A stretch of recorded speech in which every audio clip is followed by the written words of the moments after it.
헬레브론, 하르가네스의 핏빛 여왕이라는 별명이 있습니다. 그 다음에 노파, 헬레브론, 크론이라고 부르는데 캐릭터 자체가 약간 대놓고 엘프의 어두운 면, 광신적인 거, 잔혹함 뭐 이런 부분들을 표방하고 있는 캐릭터예요. 근데 이전에 모라티설에서 모라티가 헬레브론을 타락시켰고 헬레브론이 말레키스 빠순이다 이런 식으로 말씀을 드렸는데 사실 이런 설명은 진짜 앞뒤를 다 자르고 말씀드린 거예요. 헬레브론의 어떤 캐릭터성, 헬레브론의 어떤 내면에 대한 거 다 자르고 겉으로만 보면 그래. 근데 헬레브론의 서사를 들으시면은 아마 생각보다 좀 깊이가 있는 캐릭터구나. 헬레브론이 그냥 광신도가 아니구나. 뭐 이런 느낌이 드실 겁니다. 네. 명백한 다크엘프의 3인자 중에 하나거든요.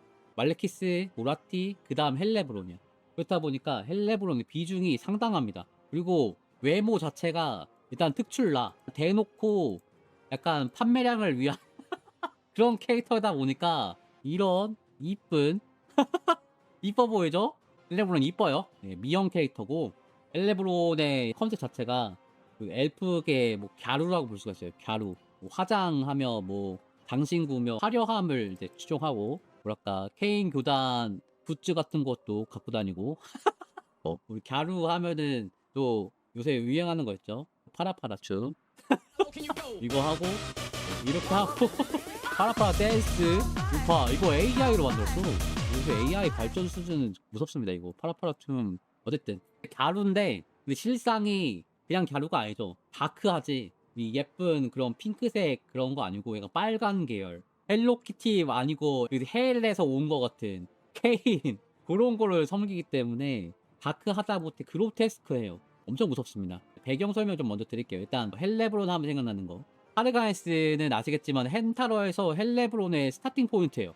그리고 설정상으로도 아주 중요한 케인 교단의 중심지입니다. 보면은 우리 처음 시작할 때 이렇게 바닷가에서 시작하지 않습니까? 거기가 모습이 이렇게 생겼대요. 원래 여기가 그냥 만들어진 게 아니에요. 위치를 보면은 나가론드보다 조금 떨어져 있는 상태고 외지에 있지 않습니까? 여기가 항구도 아니고 뭐 그런 위치에 있는데 원래는 여기가 말레키스한테 반역을 든 군인들이 도망친 요새래요. 근데 여기를 말레키스가 작사를 내버렸고 어떻게 할까 하다가 케인 교단한테 넘깁니다. 하르가네스를. 그래서 케인 교단 추동자들이 말레키스 밑으로 들어와요. 그리고 거기로 이제 우리 헬레브론을 비롯한 수많은 케인 신호들이 이사를 와갖고 같이 모여 살게 됐는데 여기에서 또 발견된 게 뭐냐? 케인 신호들이 막 모여 있다 보니까 케인 영역으로 통하는 관문이 있대. 믿거나 말거나.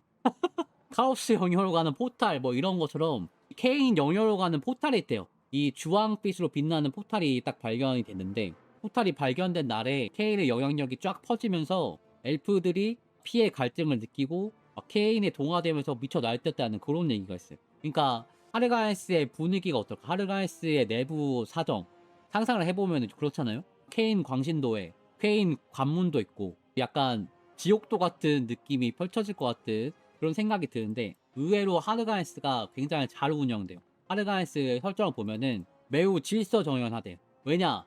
하르가네스의 형법이 엄청나게 세대요. 우리 싱가포르 가보셨나요? 싱가포르? 저도 얘기만 들어봤는데 싱가포르에서 막 담배 피고 이러면은 벌금도 세게 물리고 죄를 지으면 막 태형 곤장 때리고 그런 걸 하지 않습니까? 근데 하르가네스는 그거보다 더 심해. 하르가네스에서는 범죄를 저지르면은 감옥에 가둬놨다가 무조건 그냥 댕공 참수를 해버립니다. 무조건 사형이에요. 그러니까 생각보다 하르가네스의 내부는 조용해.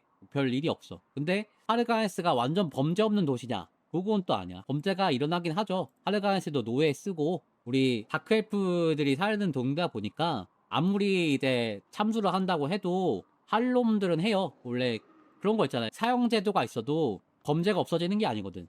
극형이 있다고 하더라도 범죄는 일어난다. 그리고 그걸 볼 수 있는 게 우리 게임에 보면은 하르가네스의 처형자 유닛이 나오지 않습니까? 이 친구들이 처형을 자해서 처형자가 아니고 직업 공무원이야. 참수인 공무원이야. 보통 참수인 같은 거를 다른 콘텐츠에서 보면은 도시에 한두 명 정도가 있어. 이제 비인기 직업이고 일이 뭐 엄청 많지도 않아요. 근데 이 하르가네스의 처형자가 부대 단위로 있다. 무슨 뜻일까? 그만큼 많이 죽이니까. 처형을 많이 해. 그리고 사실 치안 유지만을 목적으로 사용을 하는 게 아니에요. 왜 사용하냐? 엘프들의 피와 사륙의 신 케인한테 재물을 바치기 위해서 사형을 하는 거지. 무슨 얘기냐? 범죄자를 처형하다 보니까 겸사겸사 재물로 바친다 이게 아니고 재물을 바치기 위해서 범죄자를 잡는 겁니다. 재물이 필요해. 이러면은 너 음주운전 사형 해갖고 바로 된거하는 거예요. 재물이 필요하니까. 그래서 경범죄 같은 것도 잡아가지고 모가지 친다. 근데 이렇게 냉혹하고 잔혹한 하르가네스에서 1년에 딱 하루 참수를 하지 않는 날이 있다. 언제냐? 법이 없어지는 날이에요. 그 영화 TV 시리즈 퍼지 보신 분도 아마 계실 텐데 이게 시리즈의 핵심 컨셉이 하루 동안에 법이 사라지는 거예요. 그래서 사람이 막 이때다 싶어가지고 막 살인도 하고 강도도 하고 막 난동을 부리거든. 비슷해. 하르가네스에서도 법이 없어지는 날이 있어요. 죽음의 밤이라고 부르는데 이날 아침부터 성문을 닫아버려요. 외부에서 못 들어와. 그리고 안에 있는 사람도 못 나가요. 그래서 사람들이 도시에 고립이 돼. 그동안에 모아놓은 노예랑 죄수들을 풀어줍니다. 물론 얘네들도 다른 시민들처럼 나갈 수가 없어요. 그러니까 뭘 하겠어요, 얘네들이. 서로 쌈박질을 합니다. 안전한 자리를 찾기 위해서. 살라고. 왜냐면 지금 더 큰 위험이 기다리고 있거든. 하루 굶는 거는 일도 아니에요. 어떻게 되냐? 해가 떨어지면은 집집마다 이제 문이 열려요. 그리고 거기 하르가네스에서 사는 케인 신도들이 무기를 들고 거리로 나옵니다. 그리고 다음날 새벽이 될 때까지 거리에 있는 노예, 죄수 이런 걸 닥치는 대로 죽이기 시작해. 그러면서 막 토마토 주스도 마시고 칼춤도 출고 캠프파이어도 하고 노래도 부르고 조개 껍질 묶어 이거 하면서 육사시미 이런 것도 먹고 이 동네 축제예요. 죽음의 밤. 그러다가 딱 눈이 맞으면은 혼자 오셨어요? 오늘 공연 음란죄가 없다고 하려는데 편의점에서 같이 라면 드실래요? 이러는 거지.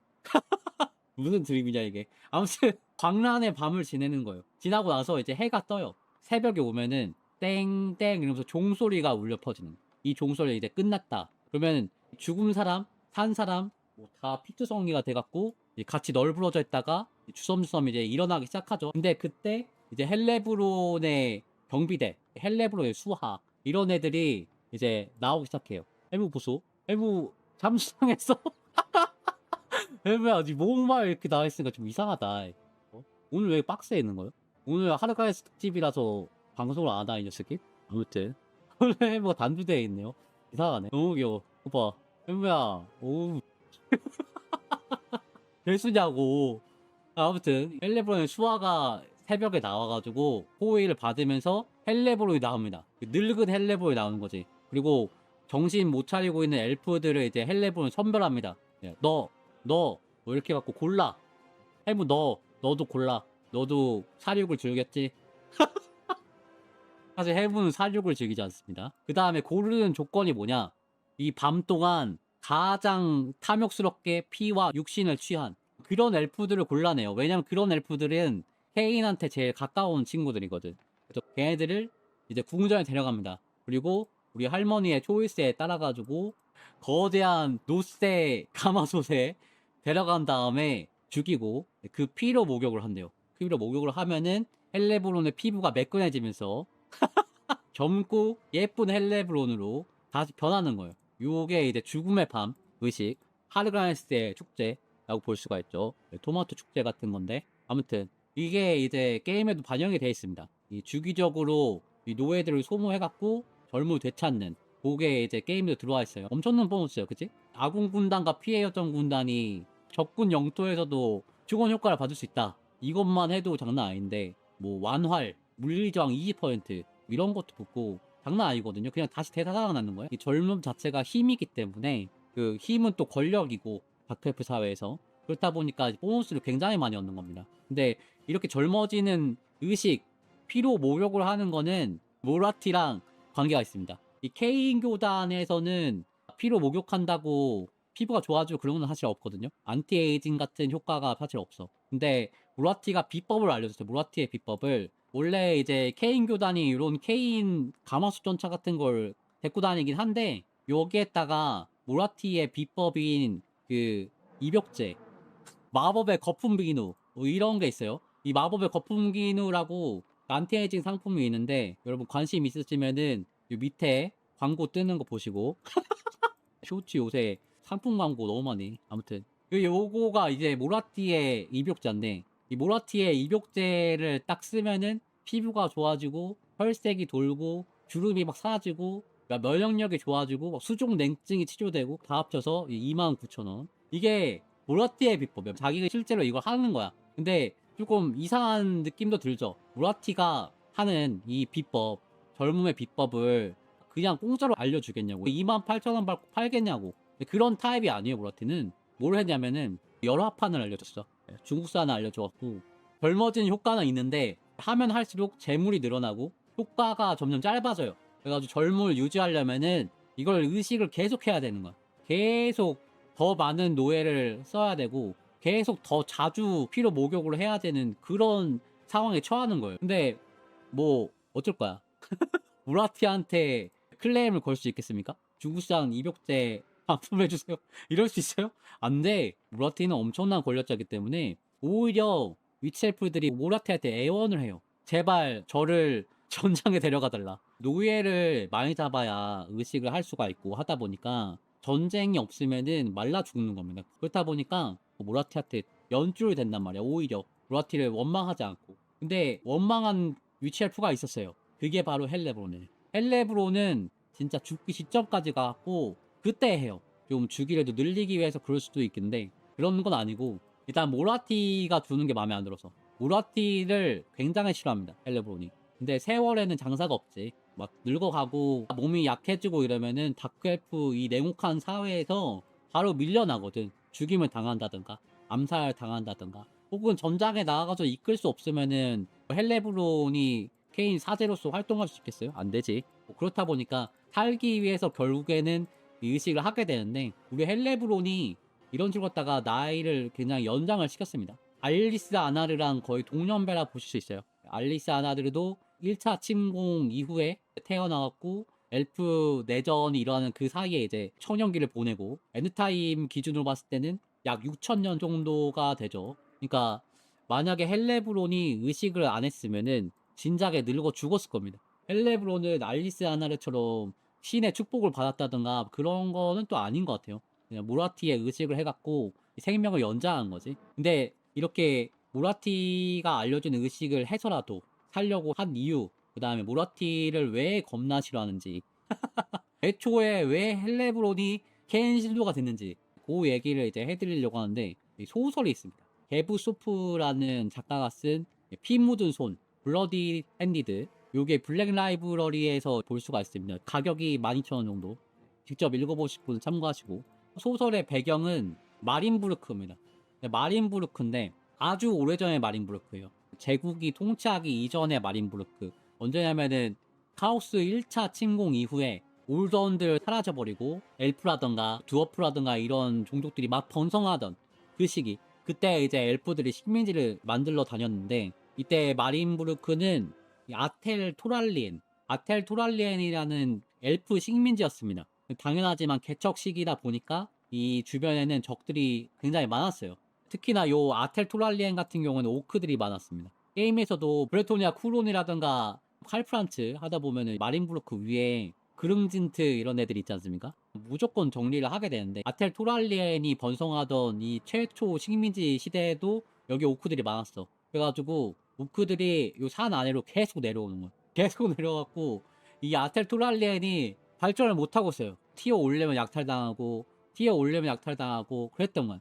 근데 이때쯤에 무슨 일이 일어나냐면은, 당시에 이제 피닉스 킹이 된 벨샤나르가 이제 전대 피닉스 킹인 아이나리온의 아들 말레키스의 어떤 정치적인 입지를 낮추기 위해서 울수안에서 내보내기 위해서 식민지 개척을 보내. 그래서 말레키스가 울수안을 떠나게 되는데, 이때 말레키스도 사실 싸우고 싶은 마음이 없었어요. 여기 있으면은 계속 모라티가 뭐라고 잔소리를 많이 해요. 그래서 식민지 개척을 하러 다니는데, 식민지 개척뿐만 아니라 식민지 막 돌아다니면서 공헌을 하는 거예요. 엘프 귀족답게. 그 과정에서 말레키스가 아텔토랄리에 도착을 딱 했어. 근데 오크들한테 발리고 있는 걸 보고 안 되겠다 해서 같이 간 나가리드 병사들 이용해갖고 오크들 정리해버립니다. 아텔토랄리엔이 살기 좋은 도시가 되죠.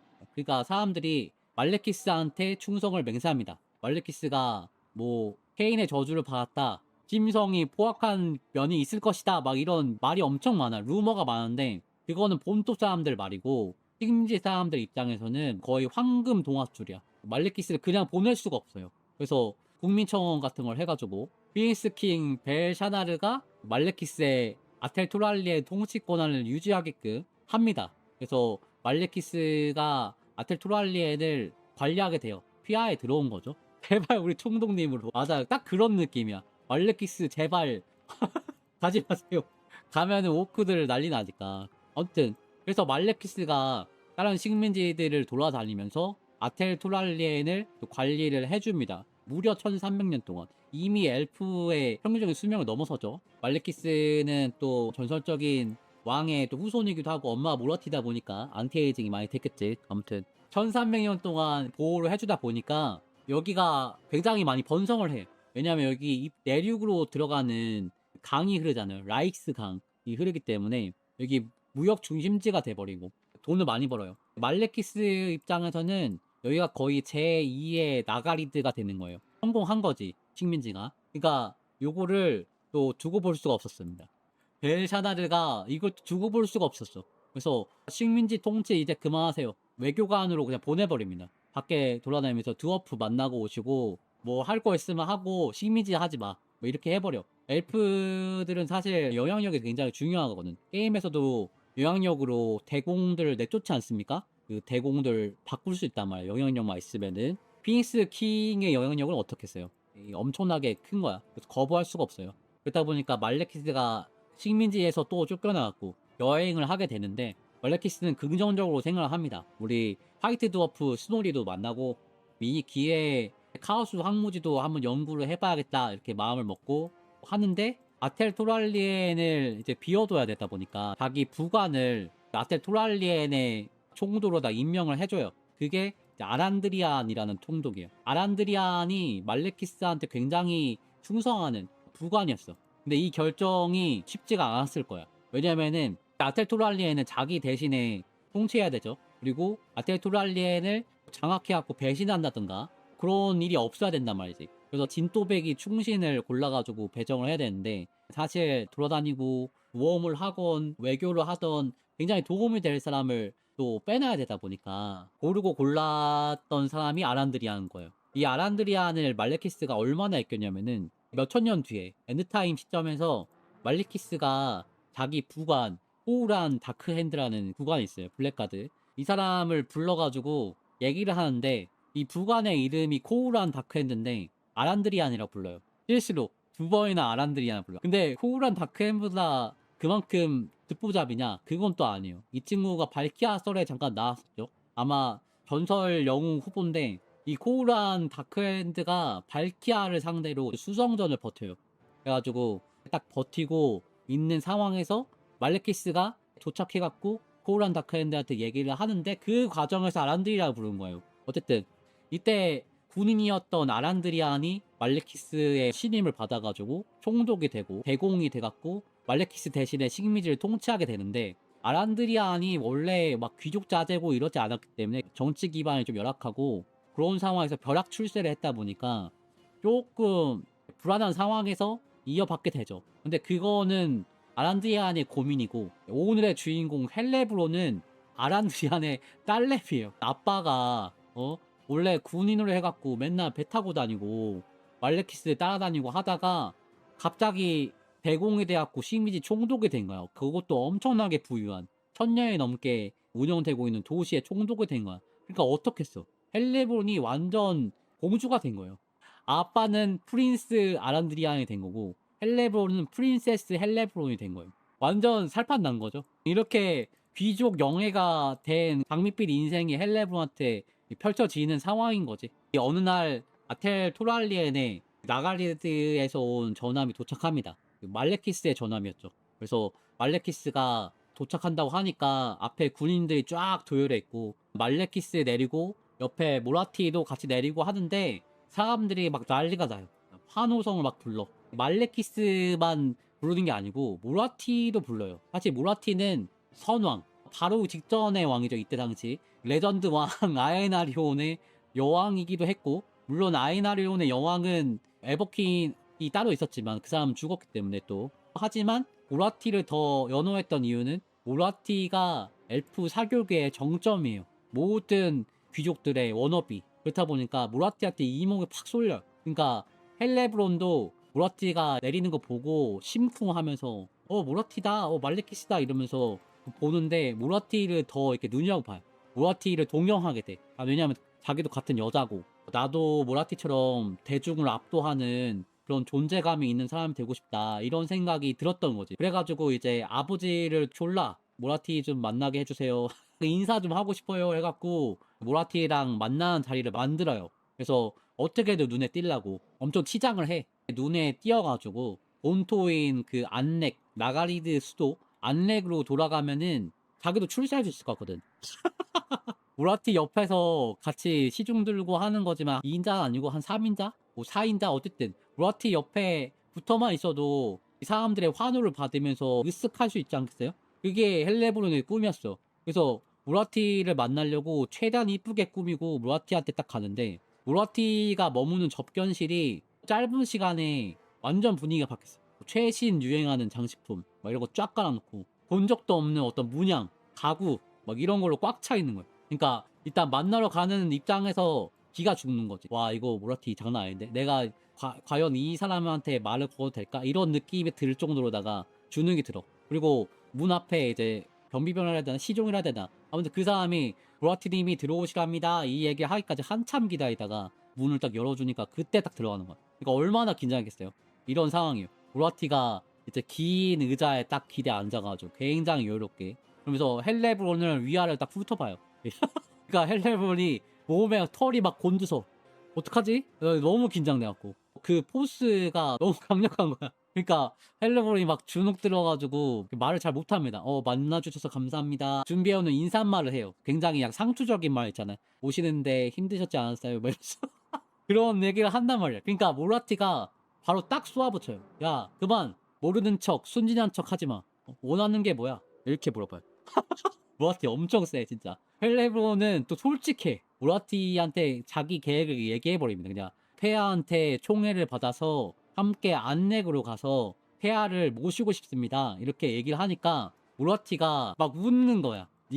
너가 나한테 뭐 해줄 수 있는데? 바로 대놓고. 그러니까 헬레브론이 제 아버지는 식민지 총독이시고 그러니까 딱 말을 끊어버려. 야, 네 아비는 내 아들 밑에 있다. 뭐 다른 재주는 없느냐? 마법은 쓸 줄 아니? 이렇게 물어봐요. 그러니까 아텔 토랄리에 대해 훌륭한 마법 쓰기 없어서 많이 배우지 못했습니다. 하지만 가르쳐 주시면 열심히 하겠습니다. 이러는 거예요. 약간 면접 보는 거죠 지금. 그러니까 모라티가 열심히 해서 될 애들은 많아. 네가 재능이 있었으면은 나도 알았겠지. 너 노래는 할 줄 아니? 아니요, 잘 못합니다. 야, 너 시는 칠 줄 아니? 아니요, 잘 못합니다. 야, 너 춤은 출 줄 아니? 아니요, 제가 개다리 춤 정도는 출 줄 아는데 춤도 잘 못해요. 그러니까 야, 키보드 그만 눌러.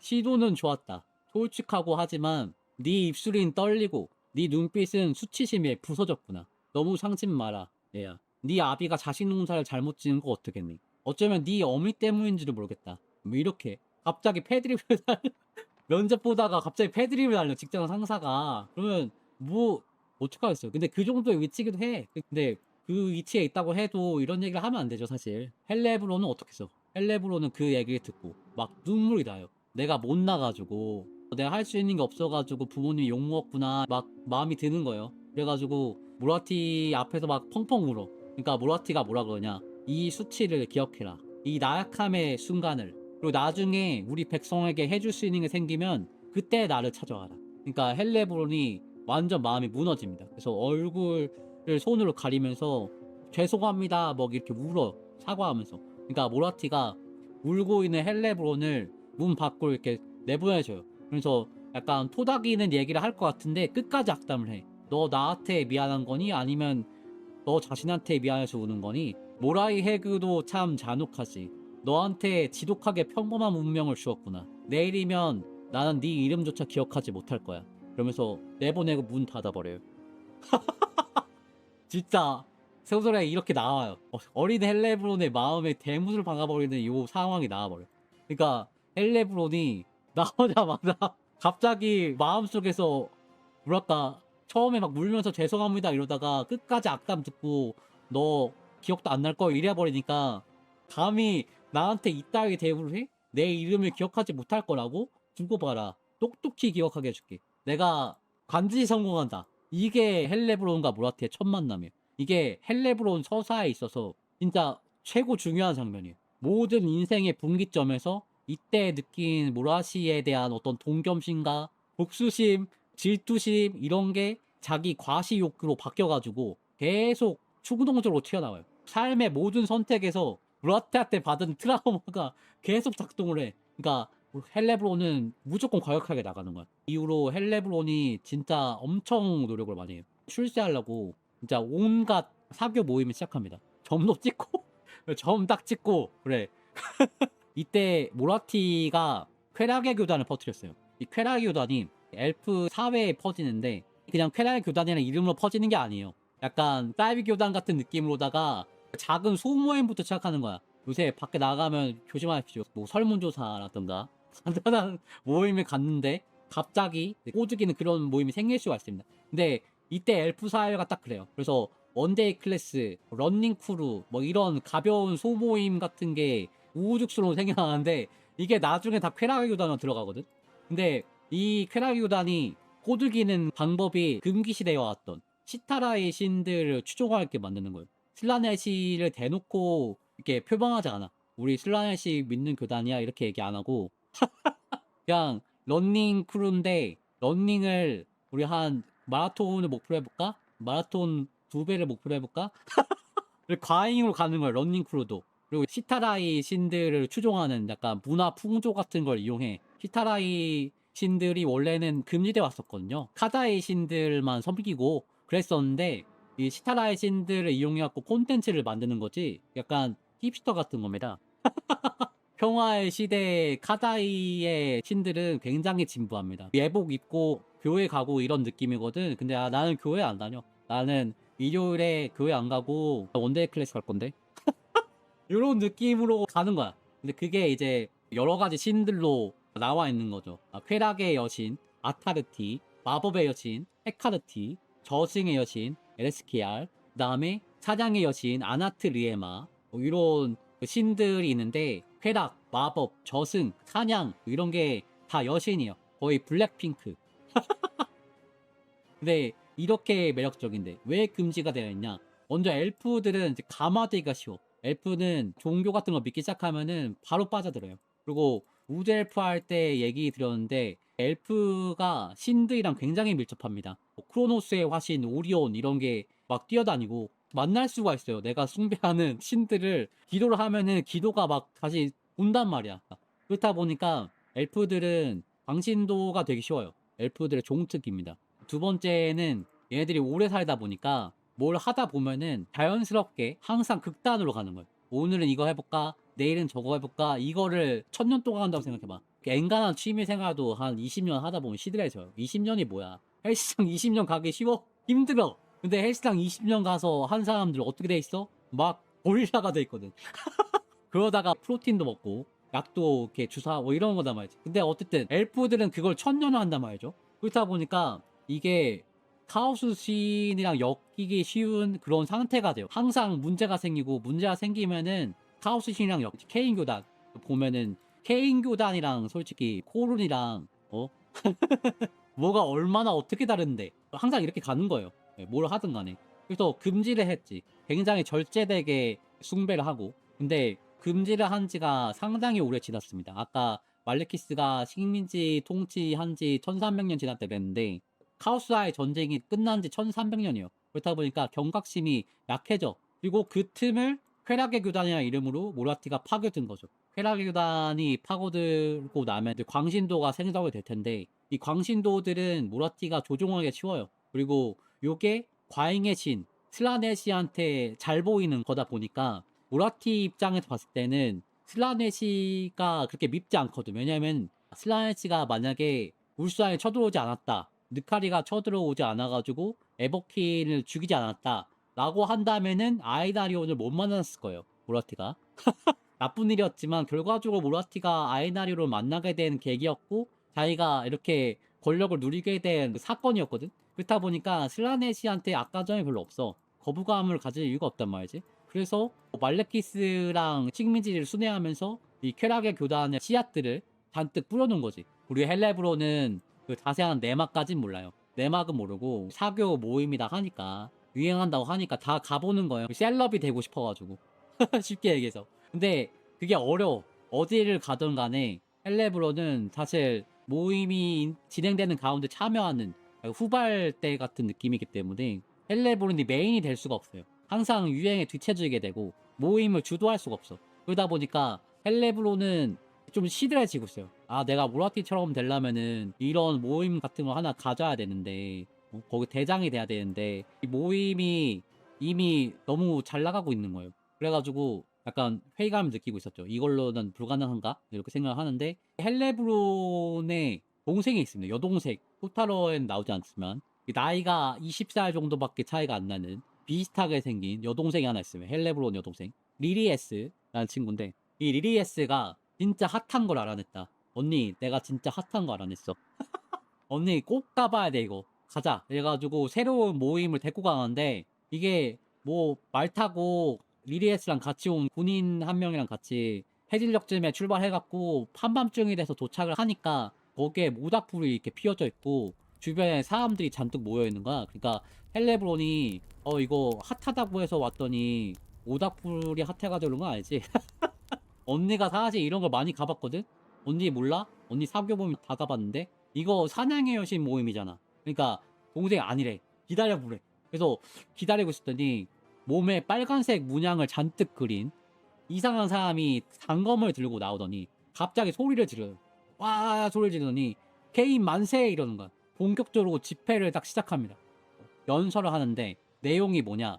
여기 있는 사람들이 군인이래요. 내일 전투가 있는데 그 전투를 앞두고 케인의 의식을 치름으로써 케인의 모습을 본받아서 잘 싸우자. 우리 초대 피니스킹 아에나리온이 살괴 군주 케인의 힘을 이용해갖고 악마들을 무찌르지 않았습니까? 이런 얘기를 하면서 모닥불에 마취 효과가 있는 약초를 태워가지고 약의 냄새가 싹 퍼져요. 그러니까 사람들이 약간 집단 최면 상태에 빠집니다. 그래서 분위기가 막 달아오르고 막 소리 지르고 이러다가 숲에서 그 염소가 아니고 염소처럼 생긴 비스트맨을 한 마리 잡고 끌고 나와요. 이게 메인 이벤트야. 이 비스트맨을 그 참치 해체 쇼 보셨나요? 그거를 하는 거야. 비스트맨 해체라는 거야. 근데 이게 소설에 굉장히 잔인하게 묘사돼. 유혈낭자합니다. 근데 헬레브론이 분위기에 취한 건지 약에 취한 건지 비스트맨 쇼를 보면서 묘한 매력을 느낍니다. 아 이거 장난 아닌데? 심장이 두근두근 하는 거지. 그리고 이 비스트맨 피를 사제가 잔에다가 담아요. 큰 잔에다 담더니 사람들 돌리기 시작해. 사람들이 이제 이 피를 한 모금씩 마시면서 옆으로 잔 돌리기를 하는 거야. 근데 이게 마치 대학교 동아리 MT를 가면은 할 법한 그런 의리샷을 하는 거예요. 이 사진 AI로 만들었는데 이 벌써 소주 냄새 나지 않습니까? 이거 제가 갔던 대학교 MT랑 비슷하거든요. 요거를 이제 마시는 거죠. 옆에서 막 마셔라 마셔라 노래 부르고 있고 잔 딱 넘어갈 때마다 박수 치고 막 환호하고 그런 분위기. 근데 아시겠지만 이게 순수 소주만 들어가지 않아. 이게 뭐 맥주도 넣고 과자도 넣고 그런 것도 막 넣거든. 요새는 이런 거 안 하겠죠? 이게 좋은 문화가 아닌데 요게 이제 내가 마실 차례가 오잖아. 내가 마실 차례가 오면은 기분이 굉장히 묘합니다. 역겹기도 하고 다른 한편으로는 그런 게 있어요. 아, 내가 이거 다 마시고 엄청 많이 마시고 많이 완샷을 해버리고 머리에다 털고 그러면은 내가 좀 더 주목을 받지 않을까? 마음이 두근두근 한 거야. 신입생 OT에 와갖고 다들 강의나 인상을 남겨야 되거든. 정확히 그런 마음으로 헬레브론이 이걸 받아가지고 염소 피를 원샷을 때리고 주변을 딱 바라보는 거야. 그러니까 분위기가 싸해져. 사람들이 막 웅성웅성거리면서 쳐다보는 거야. 뭐지? 왜 박수를 안 치지? 그러니까 옆에 있던 친구가 이러는 거야. 야, 마지막 피는 케인의 몫이야. 그래가지고 마시는 게 아니고 남은 거를 모닥불에다 부어야 된답니다. 근데 그거를 헬레브론이 원샷을 때린 거예요. 아니 말을 해줬어야지.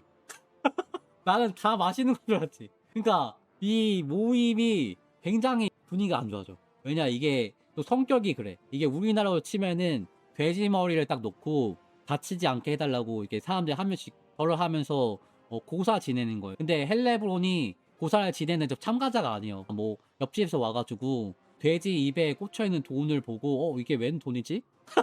그걸 자기 주머니에 넣은 거야. 그 참석한 사람들은 이게 어이가 없는 상황이죠. 이거 고사를 잘 지내야지 내가 안 다치고 무사히 전쟁이 끝나는데 네가 뭔데 복을 가져가 이렇게 되는 거죠. 그러니까 헬레본이 몰랐다고 미안하다고 그러는데 옆에 있던 보조사제가 잔 딱 뺏어버려. 그러니까 헬레브론이 안 되겠다 싶었는지 뭔가 떠올려요. 이 상태로 내가 만약에 고사 브레이커가 돼갖고 고사 파토 내고 이거 그냥 그대로 집에 돌아가면은 사람들이 나를 왕따시킬 거 아니야. 그러니까 이거 안 되겠다 싶어가지고 잔을 도로 딱 뺏어. 그러더니 사제한테 딱 가. 그리고 사제의 손에다가 잔을 딱 쥐어주고 그 잔을 자기 배에 딱 갖다 댑니다. 그 다음에 사죄의 뜻으로 케인에게 제 피를 바칩니다. 하더니 단검을 쥐고 있던 사제의 다른 쪽 손을 잡아가지고 자기 가슴에다 상처를 냅니다. 그러니까 그 상처를 통해 가지고 줄줄 흐른 피를 딱 모아가지고 그 피를 모닥불에 뿌려버려요. 그러니까 내가 비스트의 피를 다 먹고 내 피를 비스트의 피 대신에 바쳤다는 거지. 그러니까 거기 있는 사람들이 다 벙쪄. 아니 이렇게 해도 돼? 이게 맞아? 이러면서 다들 우성우성거리고 있는데 갑자기 옆에 온 친구가 케인 만세 이러는 거야. 그러니까 분위기가 반전돼요. 와 이거 완전 대단한데. 야 이렇게도 할 수 있는 거구나. 케인 만세 이러면서 막 환호를 하기 시작해요. 케인 만세 동조하기 시작하는 거야. 그러니까 성공적으로 집회가 마무리가 돼버립니다. 이 헬레브론의 기지가 통했어요. 그래서 헬레브론이 케인 집회의 주인공이 돼갖고 환호를 받는데 이게 처음 본 거였어. 헬레브론이 원했던 내가 주인공이 되는 집회. 그러니까 헬레브론이 목표가 생기는 거죠. 이대로 나는 케인의 여사제가 될래. 안렉으로 가서 우라티만큼은 아니더라도 케인의 대사제가 되면은 대단한 영향력을 끼칠 수 있지 않을까? 뭐 그런 생각을 합니다. 그래서 이후에 그 사제 아까 모닥불에서 나왔던 이 사제의 이름이 레스 루이스거든요. 레스 루이스한테 케인 교단 수업을 받습니다. 그래서 케인 교단에서 사용하는 어떤 단검을 사용하는 방법, 재물의 심장을 찾는 거, 그 다음에 뭐 재물 장기 좀 빼내고 참치 해체 뭐 이런 거 배우고 그 다음에 피를 마시는 것도 배워야 된다. 우리 제사 지낼 때 가장 중요한 거는 피를 마시는 건데 이 재물이 어떤 게 나올지 몰라. 그러니까 어떡하냐? 뭐든지 마셔야 된다. 고블린 피, 고블린 피를 마셔야 된다. 고블린 죽여가지고 피를 딱 하는데 이 고블린 피가 역겨운 거야. 그래가지고 이걸 마시면 안 될 것 같아. 이게 몸에 안 좋을 것 같아요. 근데 이거 마시라는 거야. 고사 지내려면 마셔야 된다. 근데 맛이 없다 보니까 약을 타자. 그래서 약을 타서 그거를 이제 받아 마시고 별대 별짓을 다 하는데 고블린 피를 먹고 막 하는 것보다 더 중요한 게 있어요. 이거보다 더 중요한 게 있다. 그게 뭡니까? 스승님.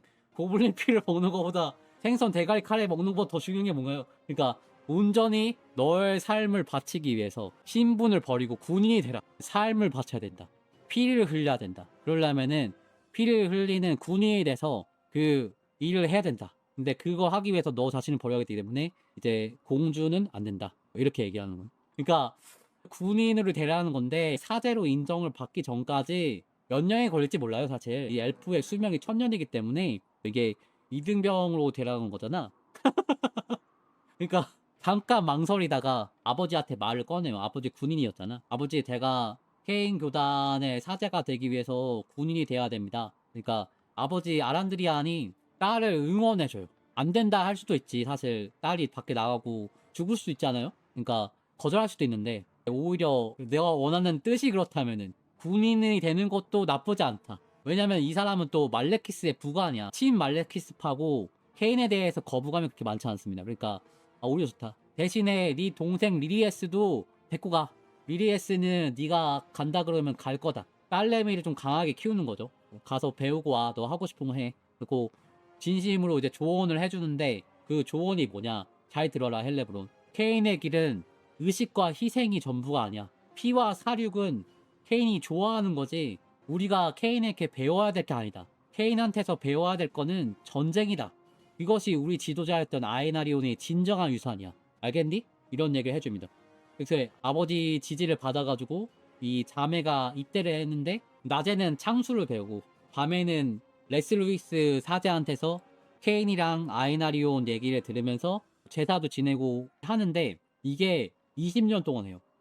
근데 2년이 아니고 20년을 가. 그래서 자기 고향 아텔 토랄리엔 주변에 있는 비스트맨이랑 그린스킨 이런 애들을 전쟁을 하면서 20년을 보내는데 완전 베테랑이 돼가지고 도터스 오브 머더 살인의 딸들이라는 별명이 생길 정도로다가 이 자매가 잘 나갑니다. 근데 처음에는 주목을 받았어요. 우리 아란드리안의 딸들이고 실력도 좋고 케인 교단이고 헬레브론이 보여준 퍼포먼스도 있었고 하다 보니까 인기가 조금 있었어요. 그래서 집에 들어갈 때마다 환호를 받았는데 20년 동안 귀환을 한 번만 했겠어? 귀환을 매번 이렇게 할 때마다 환호 소리가 줄어들어요. 처음에 생각했던 거는 말레키스가 왔을 때처럼 모라티가 왔을 때처럼 사람들이 막 환호하고 즐거워해주고 존경해주고 그럴 줄 알았는데 이게 점점 주변이 안전해지다 보니까 사람들이 환호하지 않아요. 세 번째 됐을 때는 진짜 그냥 병사 암무개가 된 거예요. 죽을 고비를 넘기고 왔는데 도시 사람들한테는 그냥 딴 세상 얘기입니다. 20년이나 지났잖아요. 그러니까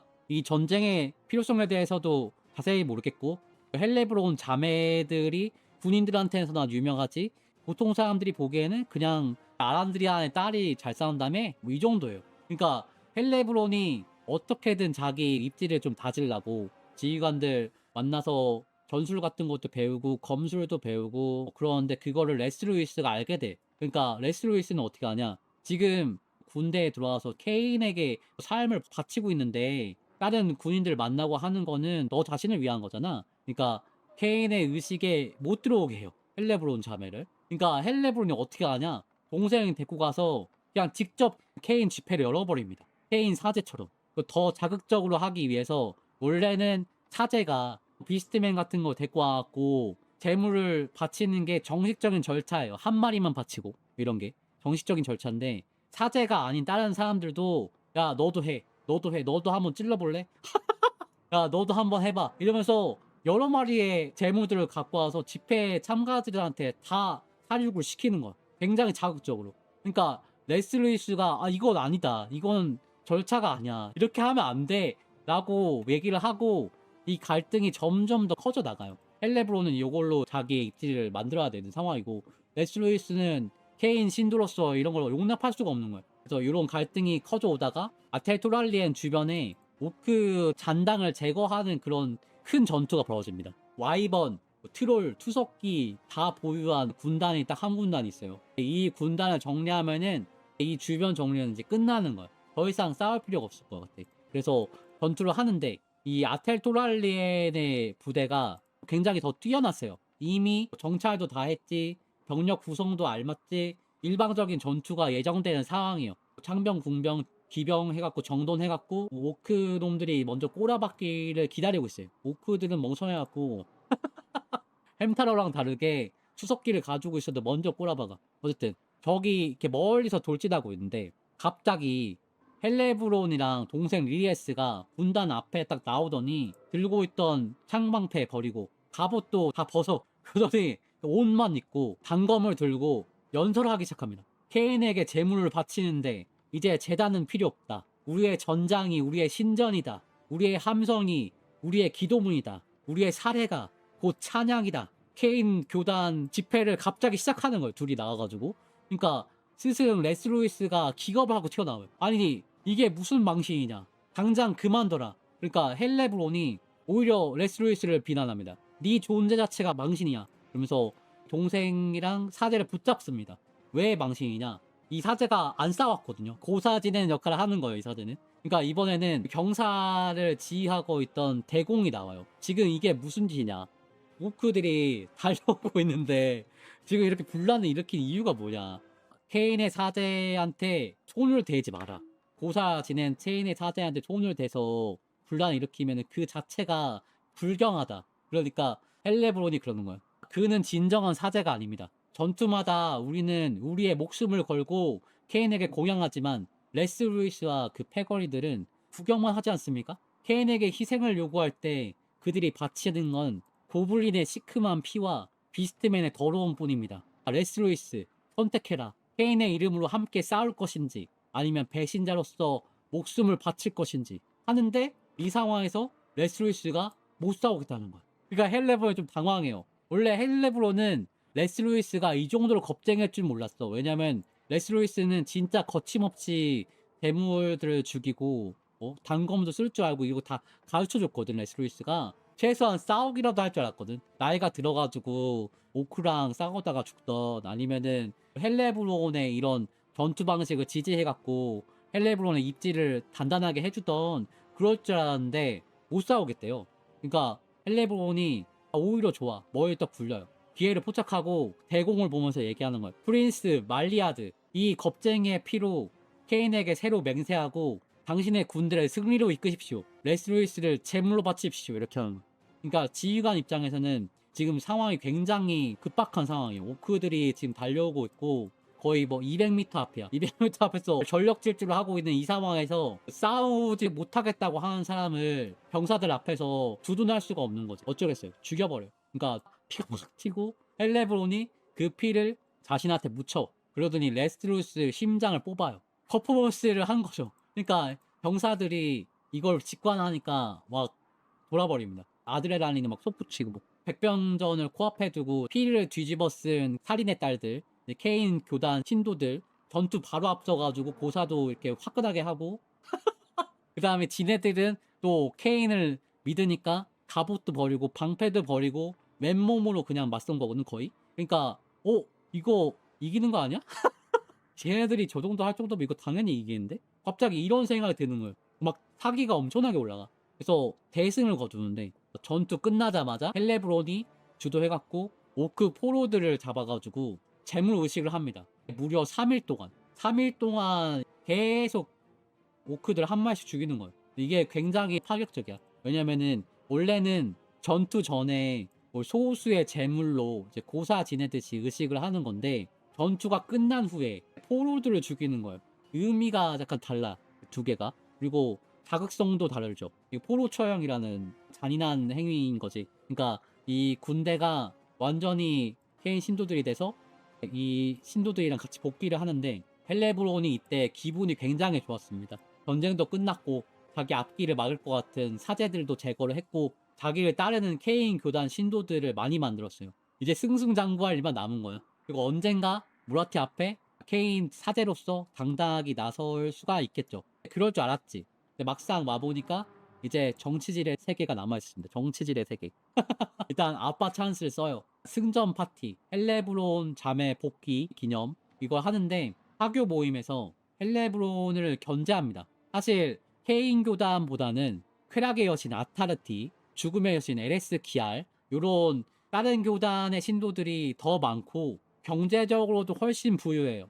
군인이 아니거든. 그리고 집회도 안정적으로 할 수가 있고 하다 보니까 세가 훨씬 많아. 그렇다 보니까 헬레브론을 우습게 보고 뒷담화를 막 하는 거야. 아니 바람들이야 딸내미들이 나가가지고 막 난리 쳤다면서 이러는 거야. 근데 이걸 가만히 보고 있을 헬레브론이 아니지. 기선 제압 일단 들어가야 되지 않지. 오늘의 주인공 헬레브론과 리리에스 소개를 받으면서 자매가 딱 등장하는데 사람들의 이목이 완전히 딱 집중이 돼요.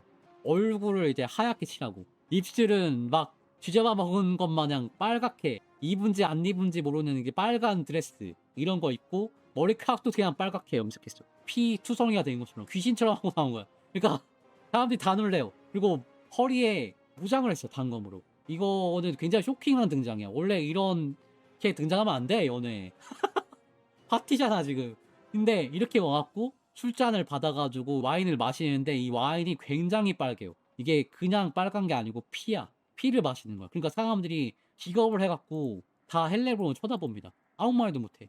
그러니까 사냥의 여신 그 아나트리에마의 대사제가 총대를 메고 헬레브론한테 물어봅니다. 레스루이스 사제는 어디 있습니까? 당신들 어떻게 된 거예요? 그러니까 헬레브론이 뭐라 하냐? 그놈은 배신자라서 전장에서 처단했다.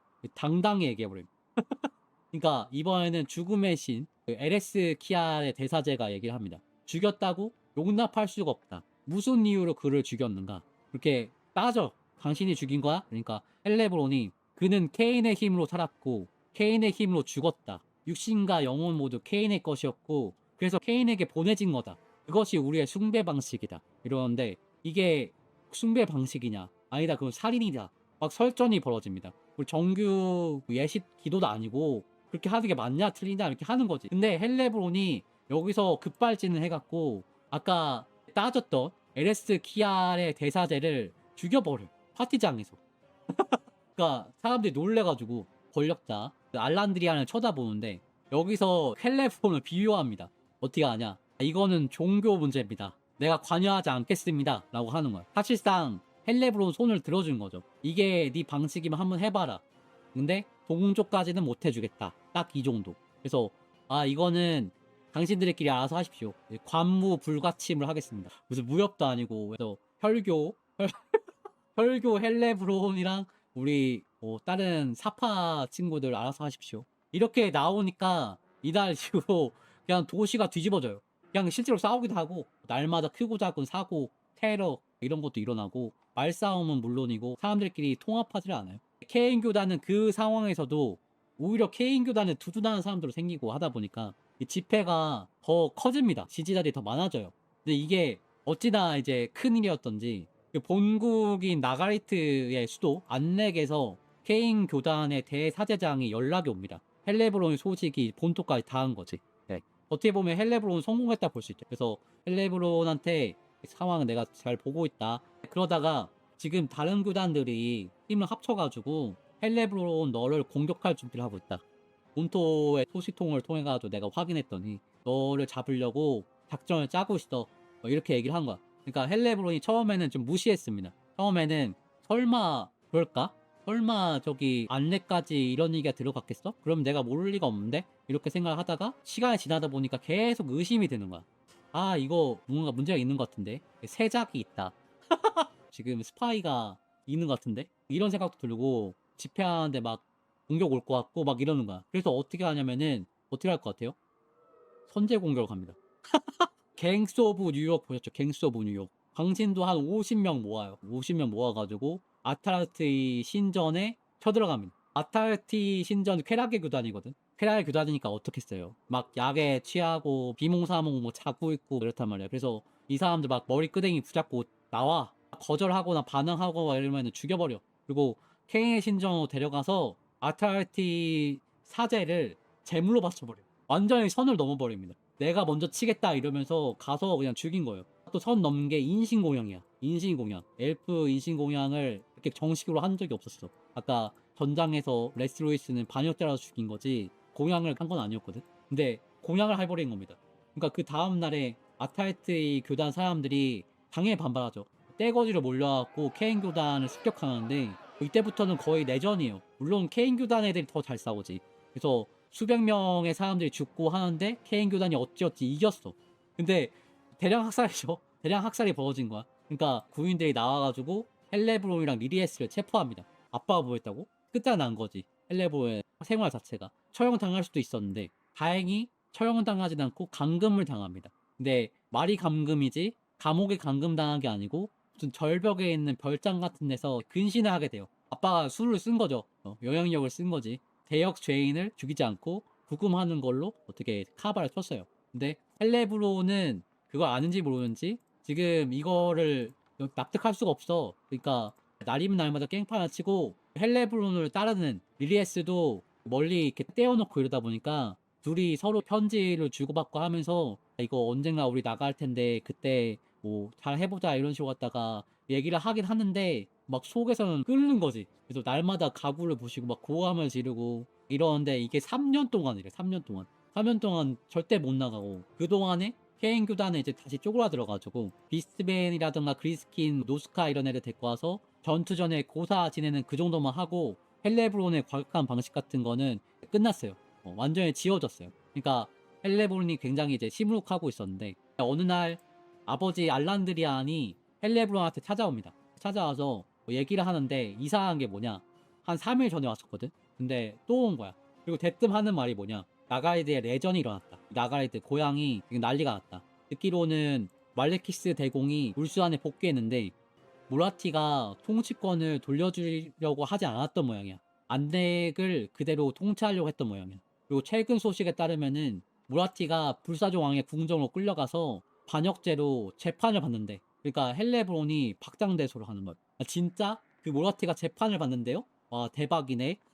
아, 웃으니까 기분이 좋았는데 아버지 표정이 계속 심각해. 그러니까 알고 보니까 나가이드를 두고 쾌락의 교단을 위시한 모라티파랑 아에나리온부터 충성맹세를 한 말레키스파가 대립하고 있답니다. 대부분의 군인은 다 말레키스파고 나머지 쾌락 교단이라든가 귀족이라든가 이런 사람들은 모라티파예요. 그래서 요 대립이 말레키스가 1300년 동안 식민지 통치 관리를 했다고 했지 않습니까? 그래가지고 식민지들한테도 영향이 있는 거예요. 지금 이 까맣게 칠해진 부분이 식민지가 있던 곳이거든요. 보면 요런 섬들 여기에도 나가에 대해서 발생하는 울산에서 발생하는 내전 소식이 들어온 거야. 권력 싸움이 붙은 거죠. 서로 누가 맞냐? 퀴즈. 아텔 토랄리엔의 대공 알란드리아는 누구 편일까요? 얘기 잘 들었으면 아시겠죠? 말레키스를 지지합니다. 쾌락의 교단 사교계는 누구 편일까요? 오라티 편이죠. 그래서 알란드리안이 사교계를 제압할 필요가 있었어요. 말레키스를 도와주려고 군대를 끌고 가려면은 사람들을 설득해야 되는데 대부분의 사람들이 다 쾌락의 교단에 물들어갖고 모라티를 지지하려고 하니까 갈 수가 없는 거예요. 그래서 알란드리안이 교단 집회를 못하게 막아버립니다. 종교 집회 하지마 이렇게 해버려. 근데 이 상태로 2년이 지나. 2년이 지나다 보니까 사람들이 반발을 해요. 그래서 알란드리안이 계속 통제력을 잃어갑니다. 그럼 이 상황에서 필요한 상황이 누굴까? 기존의 종교계와 갈등하면서도 전쟁을 전폭적으로 찬성할 만한 교단의 지도자 헬레브론이죠. 근데 헬레브론이랑 헬레브론의 케인 교단, 리리에스 다 꺼내줘. 활동하게 해줘. 근데 여기서 또 문제가 생깁니다. 헬레브론이랑 리리에스가 없는 동안에 헬레브론의 어머니 미리에스라는 사람이 자매의 명성을 이용해갖고 케인 교단을 삼켰어요. 그리고 알란드리안의 탄압에 맞서가지고 다른 종교 지도자들은 헬레브론의 엄마가 알란드리안의 와이프잖아요. 그러니까 지지해줘요. 그래서 종교 사교계의 최고 권력자가 됐어. 무슨 얘기냐? 대부분의 케인 교단 사람들이 어머니를 지지한단 말이지. 그렇다 보니까 헬레브론이 다시 복귀해갖고 과격한 행동을 하려고 해도 같은 영향력을 가지고 있는 어머니랑 싸워야 되는 상황이 된 거야. 헬레브론이 어머니한테 밀리면 그냥 아빠 백을 믿고 게임판 치는 망나니에 불과해. 그러니까 헬레브론과 어머니의 충돌이 필연적이게 다가오게 됩니다. 심지어 이제 헬레브론이 출소해갖고 나온 날에 어머니가 수천 명을 광장에 모아놓고 알란드리안이랑 설전을 막 하려고 집회를 하고 있대. 그러니까 여기를 헬레브론 자매가 찾아갑니다. 패거리를 끌고 가는데 분위기가 굉장히 안 좋아요. 안 좋을 수밖에 없는 게 보통 사람들이 보기에는 이 종교 탄압의 시발점이 헬레브론 학살이었거든. 그래서 야 이게 다 니 때문에 하는 건데 뻔뻔하게 잘 도왔다 이렇게 얘기하는 거지. 근데 미리에스는 헬레브론 자매를 이제 복잡한 표정으로 쳐다봐요. 헬레브론의 상황을 좀 알고 있어. 그리고 엄마잖아. 뭐랄까 헬레브론이 감옥에 갔다가 이제 막 나와서 복귀를 한 거거든요. 그러니까 동정심, 사랑 이런 눈으로 쳐다보는 거지. 근데 헬레브론은 정신을 아직 못 차렸어요. 나를 불쌍하게 본다고? 자존심이 상해. 아니 나 없는 동안에 내가 이끌고 있던 K 구단을 낼름 먹어놓고 나를 그런 눈빛으로 쳐다보고 있어? 이런 생각을 하면서 어머니한테 다가가는데 이제 어머니가 말을 꺼내. 네가 나를 사랑하지 않는다는 걸 안다 헬레브론. 하지만 들어다오. 이 광기를 멈출 때가 되었다. 우리 고향이 반으로 갈라졌어. 나가리드는 파멸의 벼랑 끝에서 위태롭게 비틀리고 있어. 흔들리고 있단다. 이것은 우리가 아에나리온의 교훈을 잊었기 때문이야. 아에나리온은 케인을 위해 희생하지 않았단다. 백성을 위해서 그 자신을 희생했지. 그가 비극의 올 것을 알았음에도 불구하고 케인의 검을 든 이유는 엘프들을 사랑했기 때문이야. 그리고 내가 이 얘기를 너에게 하는 것도 너희를 사랑하기 때문이야. 내가 부탁할게. 케인에게 너희의 영혼을 바치지 마라. 케인은 너희의 영혼을 삼키고 나아가서 모두를 삼킬 거다. 하지만 그 무시무시한 케인의 소나기에서도 아에나리온은 다른 엘프들을 죽이지 않았지. 우리 같이 아텔 토랄리엔을 평화와 희망의 상징으로 만들고 새로운 수도 안내기 되게 하자. 이렇게 얘기를 해요. 무슨 얘기냐? 아버지가 말했던 거랑 좀 달라요. 어머니가 무라티 지지자가 아니었던 거야. 오히려 중립이야. 그리고 평화주의자야. 어머니는 아버지가 전쟁을 나갈 거라고 생각하니까 반전 시위를 하려고 사람들이 모인 거예요. 우리가 서로 싸울 게 아니라 아이나리오를 본받아서 엘프는 엘프의 적들을 위해서 전쟁을 해야 된다. 이런 논리로 케인 교단에 들어온 거고, 케인 교단의 가르침을 굉장히 긍정적으로 순화시켜가지고 얘기를 한 거야. 그리고 이게 먹힌 거고 사람들이 다 생각을 한 거지. 그래서 수장이 된 거예요. 그냥 콜라 까먹은 게 아니야. 굉장히 좋은 의도 아닙니까? 그래서 헬레브는 이 얘기 듣고 순간 딱 멈칫해. 근데 주변을 딱 둘러보는데 어머니의 추종자들이 감동의 눈물을 흘리고 있어요. 와, 이게 진짜 케인 교단이지. 이게 엘프들을 위한 거지. 우리가 전쟁을 하면 안 돼. 이렇게 막 눈물을 흘리고 있는데 광신도들은 달라. 와, 저기 재물 천재네 이러고 있는 거야. 일촉즉발의 상황이야. 아버지를 또 바라보는데 궁전에서 아버지는 군인들이랑 같이 헬레브론을 내려다보고 있어요. 그리고 이 상황을 군인들이 비웃고 있는 거야. 군인들은 사실 전쟁이 일어나면은 이득을 보거든. 이 군인들도 케인교단 사람들이에요.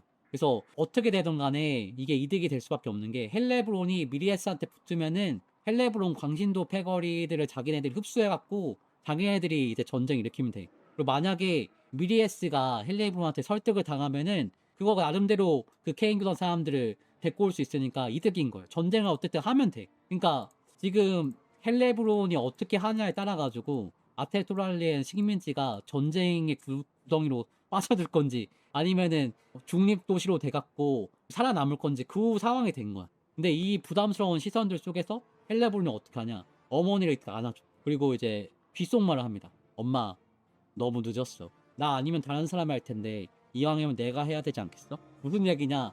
헬레브론은 선택을 한 거예요. 케인한테 영혼을 바치는 걸로. 단검으로 목을 딱 따버리고 미리에스가 말을 못하고 쓰러집니다.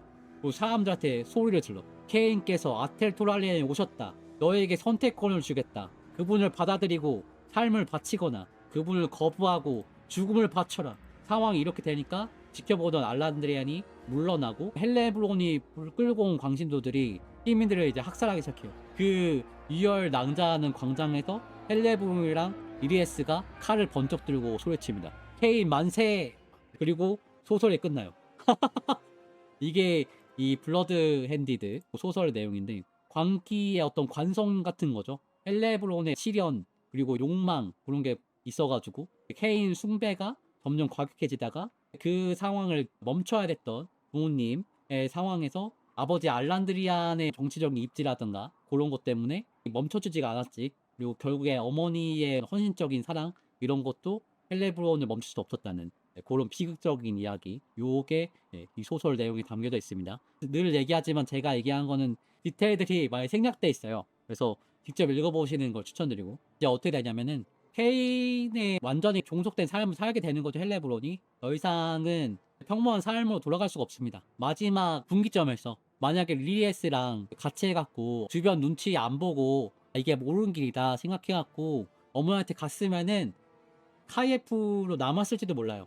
이렇게 광신도의 삶을 적어도 살진 않았을 거예요. 근데 핸들이 고장나는 에이톤 트럭 알라스리안이랑 같이 갈 수밖에 없어요. 이제 전쟁하는 거야. 이때는 전쟁이 좀 심해져갖고 내전 상황입니다. 진짜 내전 상황. 단순히 모라티와 말레키스의 싸움이 아니죠. 말레키스는 피니스킹 벨샤나르를 암살하고 나서 피니스킹의 의식을 하다가 화상을 입고 한번 찌그러졌다가 전면전을 하자 이렇게 해갖고 이제 알란드리안이 자연스럽게 내전에 합류하게 되는데 말레키스 영지 나가리트에 있는 반대파 숙청부터 진행하지 않습니까? 알리스 하나를 썰어보면은 제가 그런 얘기를 들었어요. 라가리드에 있는 친 피니스킹 파랑 같이 말레키스의 반란군이 같이 싸우게 되는데 이때 이제 헬레브론의 동생 리리에스가 알리스 아나르의 게릴라들이랑 싸우다가 목에 화살을 맞아서 죽습니다. 그 다음에 그 이후에 알란드리안이랑 헬레브론은 계속 말레키스 편으로 싸우는데 내전 말기에 이제 말레키스랑 모라티가 울수안에 있는 마법의 회오리 건졌다가 나가이드가 작살나버리면서 안렉을 띄워가지고 검은 방주를 만들고 도망가지 않습니까? 그때 그 아버지는 안 따라가요. 울수안에 남아. 왜냐? 알리스 아나를 잡아서 복수하겠다고. 자기 딸내미 죽인. 그래서 내전 초기랑은 정반대의 상황이 되죠. 내전 초기에는 알리스 아나르 베일라를 잡으려고 알란드리안이 뛰어다녔던 거고 그 내전 후기에는 알란드리안이 오히려 게릴라가 돼갖고 알리스아나들을 잡으려고 하는데 되겠어? 알리스아나를 보통해야 하는데 알란드리안이 역으로 붙잡혀요. 그래서 수년 동안 기둥에 묶여가지고 말레키스를 원망하는 하이엘프들한테 죽을 때까지 고통을 받았대요. 엄청 끔찍한 최후를 맞게 됩니다. 이렇게 아버지의 최후까지 얘기 드렸고, 반면 헬레브론 같은 경우에는 말레키스를 따라갔죠. 그리고 끝까지 권력을 놓지 않고 케인 교단의 수장이 돼가지고 하르가에스도 받고, 그다음에 말레키스, 모라티랑 어깨를 나란히 하는 3인방이 됩니다. 네, 성공을 했습니다. 지득한 여자야. 물론 이런 위치까지 왔는데도 모라티는 헬레브론을 무시하죠. 모라티가 보기엔 헬레브론 급이 다르거든. 나한테 앙심을 품고 나를 싫어하는 건 알아. 근데 그래서 뭐 헬레브론이 나한테 뭘 할 수 있는데. 뭐 그런 얘기가 있지 않습니까? 적은 가까이에 둬라. 일거수일투족을 감시하면서 젊음의 비법 알려주면서 회유도 하고 또는 이제 위협도 하고 그런 사이가 됩니다. 그다음 말레키스는 헬레브론을 이용해요. 말레키스는 카르가네스를 줄 때 본인을 케인의 화신이라고 얘기했거든. 그리고 이 케인의 화신이 먹혀요. 그 케인의 동상이라든가 이런 걸 보면은 다 말레키스의 형상을 하고 있거든요. 이게 약간 신격화 시킨 거야. 그래가지고 일반적인 케인 교단 신도들, 헬레브론을 비롯해서 이런 사람들은 다 말레키스를 케인의 화신이라고 생각합니다. 말레키스가 마이나리온이 케인의 검에 잠식돼 있을 때, 케인한테 조종 당했을 때 그때 태어났지 않습니까? 그리고 하이엘프랑 전쟁을 이끄는 것도 말레키스야. 그렇다 보니까 말레키스는 거의 뭐 신격화돼 있어요. 그래서 헬레브론도 말레키스 따를 수밖에 없고, 근데 말레키스는 비즈니스 관계, 그 이상으로 생각하진 않는다. 헬레브론이 뭐 이쁘고 어쨌든 간에 비즈니스 관계가 또 말레키스랑 모라티도 비슷하죠. 모라티는 말레키스한테 주도권을 줄 생각이 없어요. 모라티는 자기 주도권으로 가져가고 싶어. 말레키스한테 내전 일으키라고 부추긴 것도 사실 모라티거든. 그리고 그걸 계속 유지하기 위해서 못된 짓을 굉장히 많이 합니다, 아들한테. 근데 말레키스가 그걸 다 알고 있음에도 불구하고 모라티가 이제 빠질 수 없는 존재가 된 거예요. 너무 입지가 탄탄해. 그리고 모라티가 예언을 하기 때문에 도움을 받아, 모라티한테. 그러니까 그냥 눈 감아줘. 이렇게 복잡한 삼각관계로 다크엘프가 존속해 옵니다. 다크엘프 3대장이 이렇게 만들어진 거예요. 그래서 서로 친하게 지내고 화합을 하고 하면 다크엘프가 진짜 눈부시게 발전할 수도 있는데 그렇게 하지 않아요. 불가능한 얘기야. 마치 한국, 일본, 중국, 너네 다 똑같은 동아시아 사람이고 한자 문화권인데 왜 안 합쳐? 외국 사람들이 이렇게 물어보는 건 똑같아요. 합칠 수가 있어? 도저히 그냥 합칠 수가 없어. 불가능해. 이게 다크래퍼의 상황이요. 이게 헬레브론, 말레키스, 로아티야. 무려 5천년 동안, 5천년 동안 이렇게 지속돼 와요. 암살자도 보내. 죽이려고. 2인 다 꼬죽여갖고 반란도 일으켜. 별의별 짓을 다 하는데 어느 한쪽이 무너지지가 않아. 그리고 이 셋 중에 한 명이 늙어 죽지도 않아요. 걔 언제 죽는 거야 도대체. 근데 그 동화에도 힘을 합치고 할 건 다 해. 또 힘을 합쳐가지고 하이엘프 쳐들어가고 이런 건 또 한단 말이야. 그러니까 얘네들의 균형이 진짜 묘하게 진행이 됩니다. 그리고 이게 엔드타임까지도 이어져 옵니다. 엔드타임에 딱 오면은 계속 나오고 있지만 다크엘프는 나가루스 북쪽에서 발키아가 끄는 코른 군단이 쳐들어오죠. 그리고 요 때를 그린 소설에 또 있습니다. 나가론드 공성전, 시즈 오브 나가론드. 요게 엔드타임 프리퀄 같은 느낌으로다가 또 단편 소설 있고, 요거에서 발키아가 나가론드 쳐들어와갖고 소울한 다크핸드가 이제 그거 막아내는 그런 얘기가 나오고, 하르가네스 같은 경우에는 그 케인의 신부라는 단편 소설이 이제 하르가네스에 쳐들어오는 그 시점인데 여기에 이제 헬레브론이 나옵니다. 이 소설까지 이제 상세하게 얘기 드리면은 얘기가 너무 길어질 것 같아가지고 주요 줄거리만 얘기해 드릴게요. 나중에 뭐 모르지, 또 주인공으로 나오는 하르가네스 처형자 툴라이스 드레드브링거가 또 영웅으로 나오면은 모르겠어요. 그때 되면 요걸 또 해드릴 수도 있는데 오늘 너무 말을 많이 했어. 지금 거의 2시간 돼가 나 아직도 엔드타임 안 끝났잖아. 아무튼 그래서 줄여서 얘기를 해드릴게요. 소설 시작부터 하르가네스가 이미 작살났어. 그래서 성벽에 구멍이 뚫려가지고 카오스 워리어가 막 제 집 지나들듯이 막 와갖고 약탈해가고 난리가 나요. 왔다 갔다 하면서 시가전이 벌어집니다. 홀은 카오스 워리어랑 하르가네스의 처형자 얘네들이랑 싸우고 있고 그런단 말이지. 근데 그때 헬레브론은 죽음의 밤 의식을 할 차례가 됐었는데 하필 발키아가 쳐들어와갖고 죽음의 밤 의식을 못해가지고 굉장히 취약한 상태였어. 그래서 도시가 막 터져나가고 해도 몸을 움직여서 어떻게 할 수가 없단 말이지. 싸우러 갈 수도 없고 거동 자체도 힘들고 이런 상황인 거고, 이 소설의 또 다른 주인공, 아까 잠깐 얘기 드렸던 툴라리스 드레드브링거, 요 친구가 이제 헬레브론이 비리비리하고 있는 사이에 고른 병사들을 맡고 있는데, 이 소설이 굉장히 특이한 점이 뭐냐, 헬레브론 파트는 1인칭 주인공 시점이고 툴라리스는 전지적 작대가 시점으로 진행이 됩니다. 두 시점이 번갈아 가면서 진행이 돼요. 헬레브론이 나올 때는 아 나는 의식을 해야 되는데 저놈들 다 죽여버리고 싶다 이런 얘기 하면서 진행이 되고, 툴라리스는 생각했다 막 이런 식으로 진행이 된단 말이죠. 굉장히 재밌어요.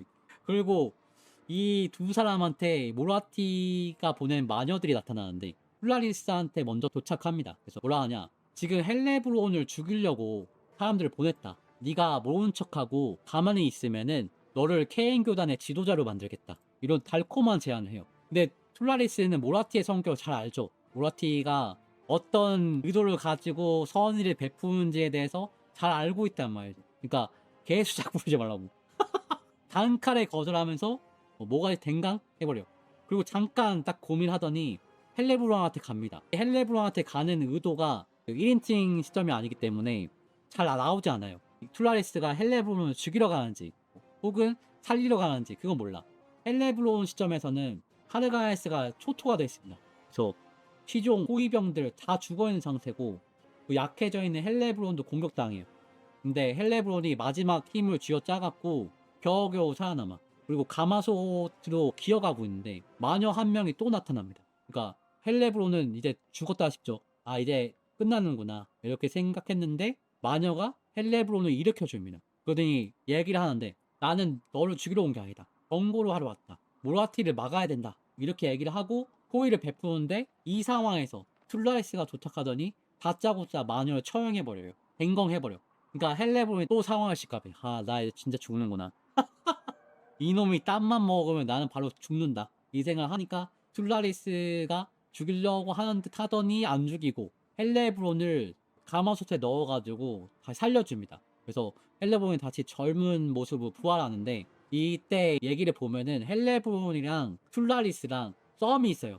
사랑하는 감정이 있어. 서로를 약간 아끼는 그런 마음이 있는데 우리가 생각하는 그런 평범한 로맨스는 아니야. 광신도들이기 때문에 정상적이진 않아요. 무튼 헬레브론을 좀 아끼는 마음에서 헬레브론을 살려주고 하는 말이 너라면 어떻겠어? 그러니까 헬레브론이 내가 만약 너였으면은 툴라이스 널 죽였을 것이다. 그러니까 툴라이스가 아, 나는 그렇지 않다. 이런 느낌이에요. 로맨스가. 아무튼 그 상황에서 헬레브론이 딱 살아나갔고 아까 경고하러 왔다는 마녀의 머리를 딱 들어가지고 마법으로 살짝 되살립니다. 그래서 마녀를 신문하는데 마녀가 뭐라 그러냐, 모라티가 미래를 봤다. 그리고 그걸로 계획을 꾸미고 있고 모라티의 계획이 실현되면은 우리 모두는 파멸할 것이다. 예언 속에 나오는 세상의 종말 라나 단드라가 오고 있다. 그리고 툴라리스, 당신은 케인을 불러오는 중요한 역할을 맡을 것이다. 이걸 살아서 보지는 못하겠지만. 그리고 위트킹 말레키스는 불타고 드루키, 다크엘프는 사라질 것이다. 그때 헬레브론은 더 이상 케인의 신부가 아닌 코른의 애첩이 될 겁니다.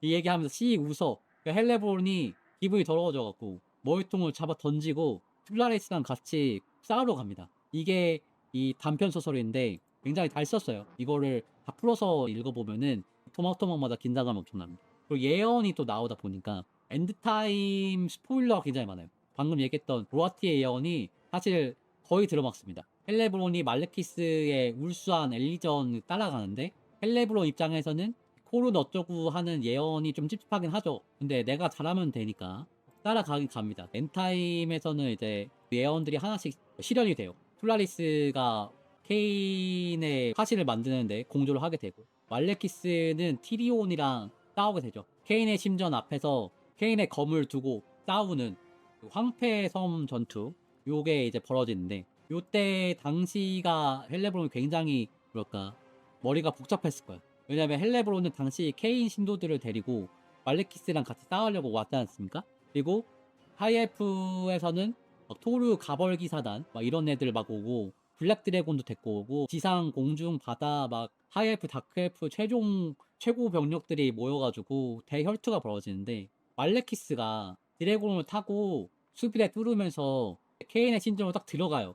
근데 바로 그 타이밍에 다크엘프 병력이 갈라지는 거야. 그 하이엘프랑 싸우고 있는 하이엘프가 말레키스 따라서 못 들어오게 막는 나가운드의 군대가 있고, 나가운드의 군대를 갑자기 공격하는 모라티의 그론드, 또 그 사이에서 난리 난 걸 보면서 죽일 애들이 많네 이러면서 오히려 신나하는 하르카이스의 케인 신도들, 이렇게 세 개의 군대로 나눠지면서 개파이 됩니다. 그러니까 헬레브론은 좀 당황하죠. 근데 이러다가 갑자기 나가운드 병사들이 패주하고 전장에 있는지도 몰랐던 무라티가 부상당한 티리온이랑 같이 나오더니, 티리온이 케인의 검을 뽑았고 티리온이 진정한 케인의 화신이다 이러는 거예요. 그러니까 헬레브론은 납득할 수가 없어요. 아니 말레키스가 제일 먼저 신전에 들어갔잖아. 근데 갑자기 무라티랑 웬 이상한 애가 케인의 검을 들고 나오는 거야. 어떻게 이럴 수가 있어? 뭐지? 무슨 일이 있었던 거지? 내가 놓친 게 뭐지?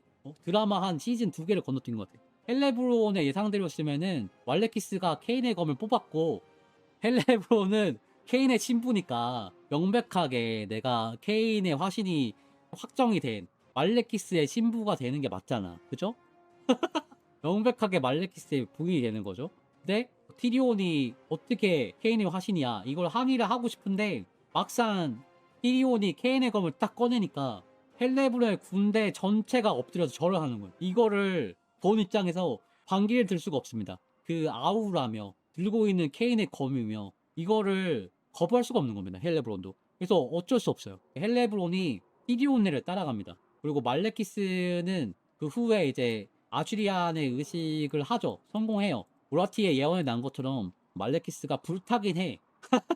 실제로 불타 바사킹이 되는데, 진짜 이때는 완전히 바삭해져 갖고 진짜 피니스킹이 되죠. 그리고 테클리스랑 임릭이 말레키스 편을 들면서 티리온이 케인의 검을 들고도 말레키스를 압도하지 못했어요. 그러다 보니까 말레키스 압도하기 위해서 필요한 거 명분 해가지고 에보킨 알라리엘을 데리러 갑니다. 알라리엘은 이때 우즈엘프 쪽에 있었죠. 그래서 알라리엘한테 나 지금 피니스킹 해야 되는데 너 나랑 썸씽 있었지 않느냐. 케인의 검 들고 모라티랑 같이 가서 그 얘기를 한 거야. 그러니까 알라리엘이 한숨 팍 쉬면서 미쳤냐.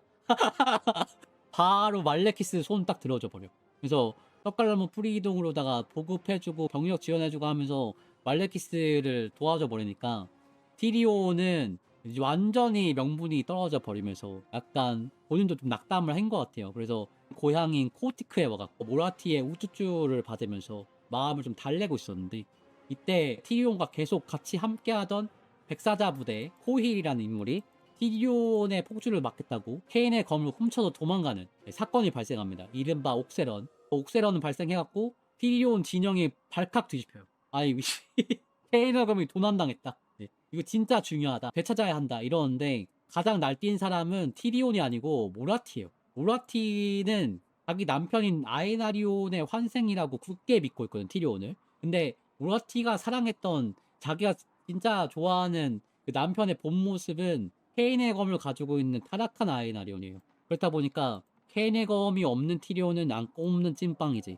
그래서 모라티가 추적조를 보내고 코일을 잡아오려고 난리를 칩니다. 근데 그거를 헬레브론이 보고 있었어. 헬레브론은 이때 수소문을 했어요. 그래서 케인의 신전에서 무슨 일이 있었는지를 다 알아냈어. 지금 드라마 시즌 2개 날려먹은 거 몰아보기를 했단 말이야. 그래서 왜 티리온이 케인의 검을 들고 나왔는지를 알아냈어. 그리고 가장 분노한 부분이 뭐냐? 가장 분노한 부분은 말레키스가 먼저 도착했는데 말레키스한테 선빵 날린 게 하이엘프가 아니고 모라티가 보낸 다크엘프 암살자였다는 거야. 물론 당시 말레키스의 속마음은 케인의 검을 뽑을 생각이 없었습니다. 그리고 그거를 근데 자기가 대놓고 얘기하지 않았어.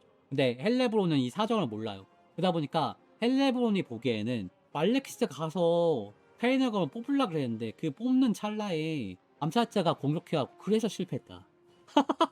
이거는 그래서 실패한 거야. 얘만 아니었어도 말레키스가 케인의 화신 되고 케인의 검 뽑았을 거거든. 근데 이걸 모라티가 보였단 말이야. 내가 그럴 줄 알았어. 그래가지고 모라티한테 굉장히 화가 나 있었기 때문에 헬레브론한테 이건 엄청난 기회예요. 이 도망가는 코일을 만나가지고 말레키스한테 케인의 검을 넘겨지도록 내가 도와주던지, 아니면은 케인의 신전에다가 이 케인의 검을 다시 도로 꽂아놓던지, 아니면은 그냥 내가 들고 짱을 먹던지, 어느 쪽이 되었던 이득이야 지금 이 상황이. 그래서 추적조를 쫓아갑니다. 그리고 이게 만약에 성공하면은 무라티를 엄청나게 골탕 먹을 수 있지 않겠어요? 무라티가 이 케인의 검을 티리온을 들게 하려고 얼마나 많이 노력을 했는데. 그래서 가는 거야. 무라티의 군대를 잡으려고 자기 군대를 끌고 나가는데 이 예상외로 이제 접전이 벌어집니다. 어느 정도냐면은 호일이 코티크에서 출발해갖고 이브레스 쪽까지 내려옵니다. 근데 이 내려오는 동안에 계속 싸워요. 헬레브랑 모라티가 계속 싸우고. 근데 진심 모라티를 켈레브론이 이길 수가 없었지. 근데 모라티를 어찌 이기겠습니까? 모라티는 예언자인데 진심으로 예언을 하면은 헬레브론 진행 방향 이런 건 찾을 수 있단 말이지. 그래서 호일을 공지에 몰아놓고 헬레브론이랑 모라티가 서로 싸우는데 이기면은 헬레브론이 코일을 데리고 갈 수도 있어요. 근데 모라티가 이겼죠. 그래서 헬레브론이 낙동강 오리알이 됩니다. 티리온한테 돌아가지 못하거든요. 지금 티리온이 케인 교단의 대장이 돼갖고 신도들이 티리온을 다 따르고 있는 상황에서 지금 옥세런을 도와주려고 자기 병력을 끌고 나왔단 말이야. 근데 망했잖아. 그래서 돌아갈 수가 없어요. 어쩔 수 없이 노르세렌까지 내려갔고 말레키스한테 붙어요. 근데 말레키스는 이때 당시에 피니스킹의 의식을 했기 때문에 트루 피니스킹이 돼갖고 헬레브론을 완전히 받아줄 수가 없어요. 왜냐면 말레키스는 이제 하이엘프의 지도자가 된 거거든. 모라티의 예언처럼 드루키가 없어진다는 얘기는 그런 구분이 없다는 거예요. 엘프들은 그냥 엘프다 이렇게 되는 거예요. 아무튼 하이엘프, 다크엘프 그런 구분이 없기 때문에 헬레브론이 하이엘프 죽여가지고 케인한테 바치겠다 뭐 이런 거를 말레키스가 그래 해 이렇게 할 수가 없잖아. 그리고 그 하이엘프 죽이고 제물로 바쳤던 헬레브론과 케인 강신도를 하이엘프 사람들이 받아들일 수가 있을까? 안 되죠. 완전 아싸가 돼버리고 이 상태에서 울수안의 종말까지 갑니다. 모라티 편에 나오죠. 회오리 망가지면서 울수안이 완전 가라앉아 버리고 요 가라앉는 거 이번 토타로 해체하면서 나온대죠. 아무튼 이후에 세월의 떡갈나무가 있는 아텔로렌 그 아텔로렌까지 쫓아가요. 말레키스 쫓아가. 천덕꾸러기 취급을 받으면서 계속 말레키스 밑에 있는데 여기서 알라리엘이랑 많이 충돌합니다. 알라리엘은 헬레보이랑 완전히 정반대 인물이에요. 알라리엘이 이렇게 DLC로 묶인 이유가 있어. 알라리엘은 뭐 혈통도 좋고 성품이 온화하고 종족 관계없이 모든 자들을 살리려고 하는 생명의 여신의 어떤 대리인 같은 격이고 헬레브로는 그 반대지. 혈통도 그닥이죠. 성품 온화한 거랑 거리가 좀 있죠. 그리고 종족 관계없이 모든 살아있는 자들을 죽이려고 하는 케인의 신도잖아. 죽음의 밤 의식 같은 거를 해야 되는데 지금 알라리엘이 두 눈 시끄럽게 뜨고 있는데 이 피난민 캠프에서 죽음의 밤 의식을 할 수 있을까요? 불가능하죠 사실. 그래서 다른 병사들처럼 같이 싸우다가 그냥 죽거나 아니면 의식의 효력이 다해가지고 늙어 죽거나 그런 상황에 처하게 되는데 그때 이제 동학줄이 내려옵니다. 카오스 쪽에서 전문 헤드헌터 벨라코르한테 전화가 딱 와. 여보세요 헬레브론? 안녕하세요. 네, 우리 일 하나 할까? 지금 내가 드라이차랑 작업 다 해놨거든?